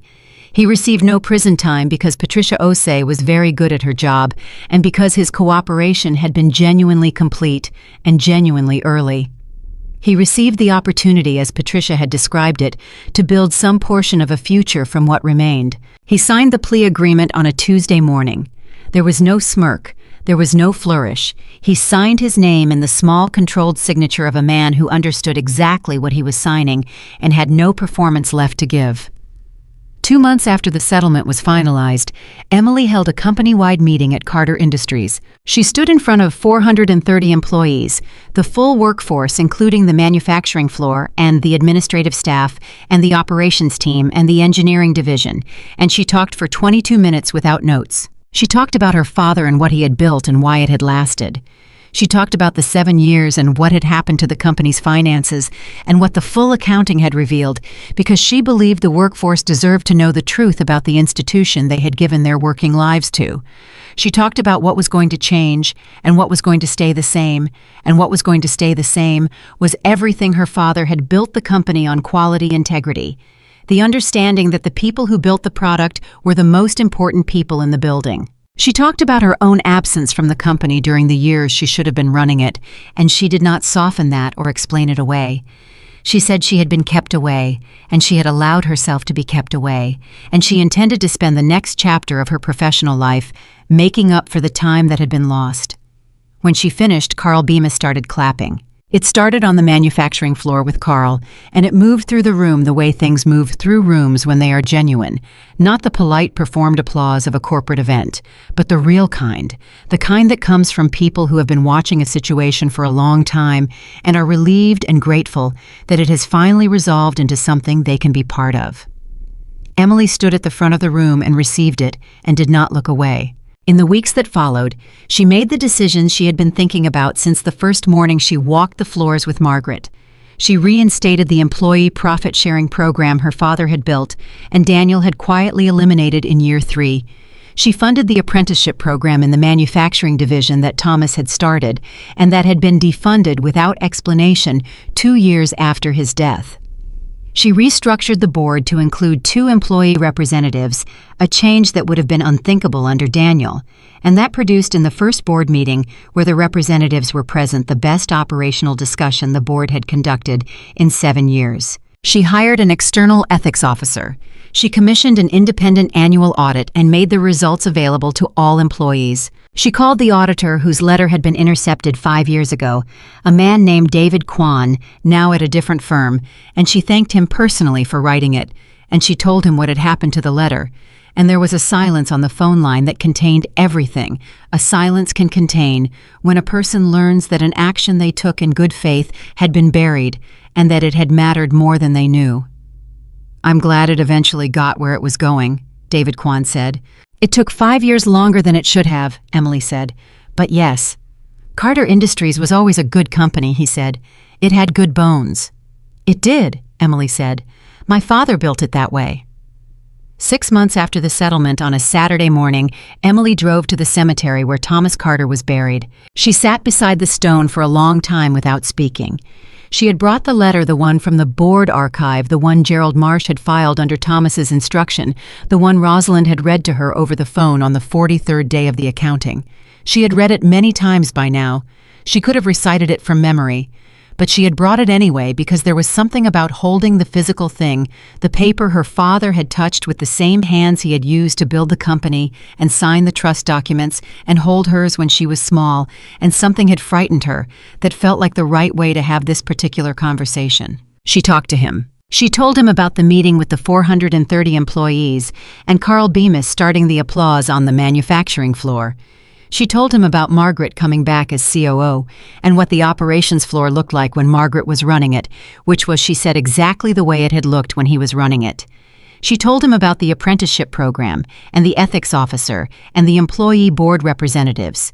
She told him about the letter, the one he had written, the one that had made her cry in his office on the 43rd day. She told him she wished he had been there. She told him that the company was good, that it had his bones in it, and it was going to be all right. She told him that she had found it, the thing that was buried.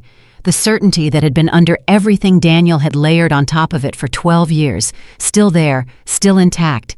The way things built to last are still there when you clear away what was covering them. She sat with him for a while longer in the quiet of that Saturday morning. And then she stood up and she straightened her jacket, and she thought of him saying when she was small and something had frightened her, "Stand up straight. Emmy, the thing you're afraid of is always smaller than it looks." She stood up straight. She walked back to her car. She had a board meeting on Monday, and a manufacturing review on Tuesday, and a call with the independent auditor on Wednesday, and 430 people whose working lives were her responsibility, and she was exactly where she was supposed to be, doing exactly what she had been built to do, and the man who had spent 12 years telling her otherwise was signing monthly restitution payments and attending court-mandated financial oversight meetings in a life that had contracted to fit the truth of what he was. Thomas Carter had seen all of this. He had seen it from a dinner table 9 years before it happened, with quiet eyes that missed nothing, and he had spent the last months of his life making certain that the story ended the right way. It ended the right way. Emily Carter walked back into the rest of her life, and she carried her father with her, and she did not look back at what she was leaving behind, because the woman who had been diminished and doubted and systematically kept from her own inheritance had walked out of that courtroom and did not live here anymore. What lived here was Thomas Carter's daughter. And Thomas Carter's daughter knew exactly who she was.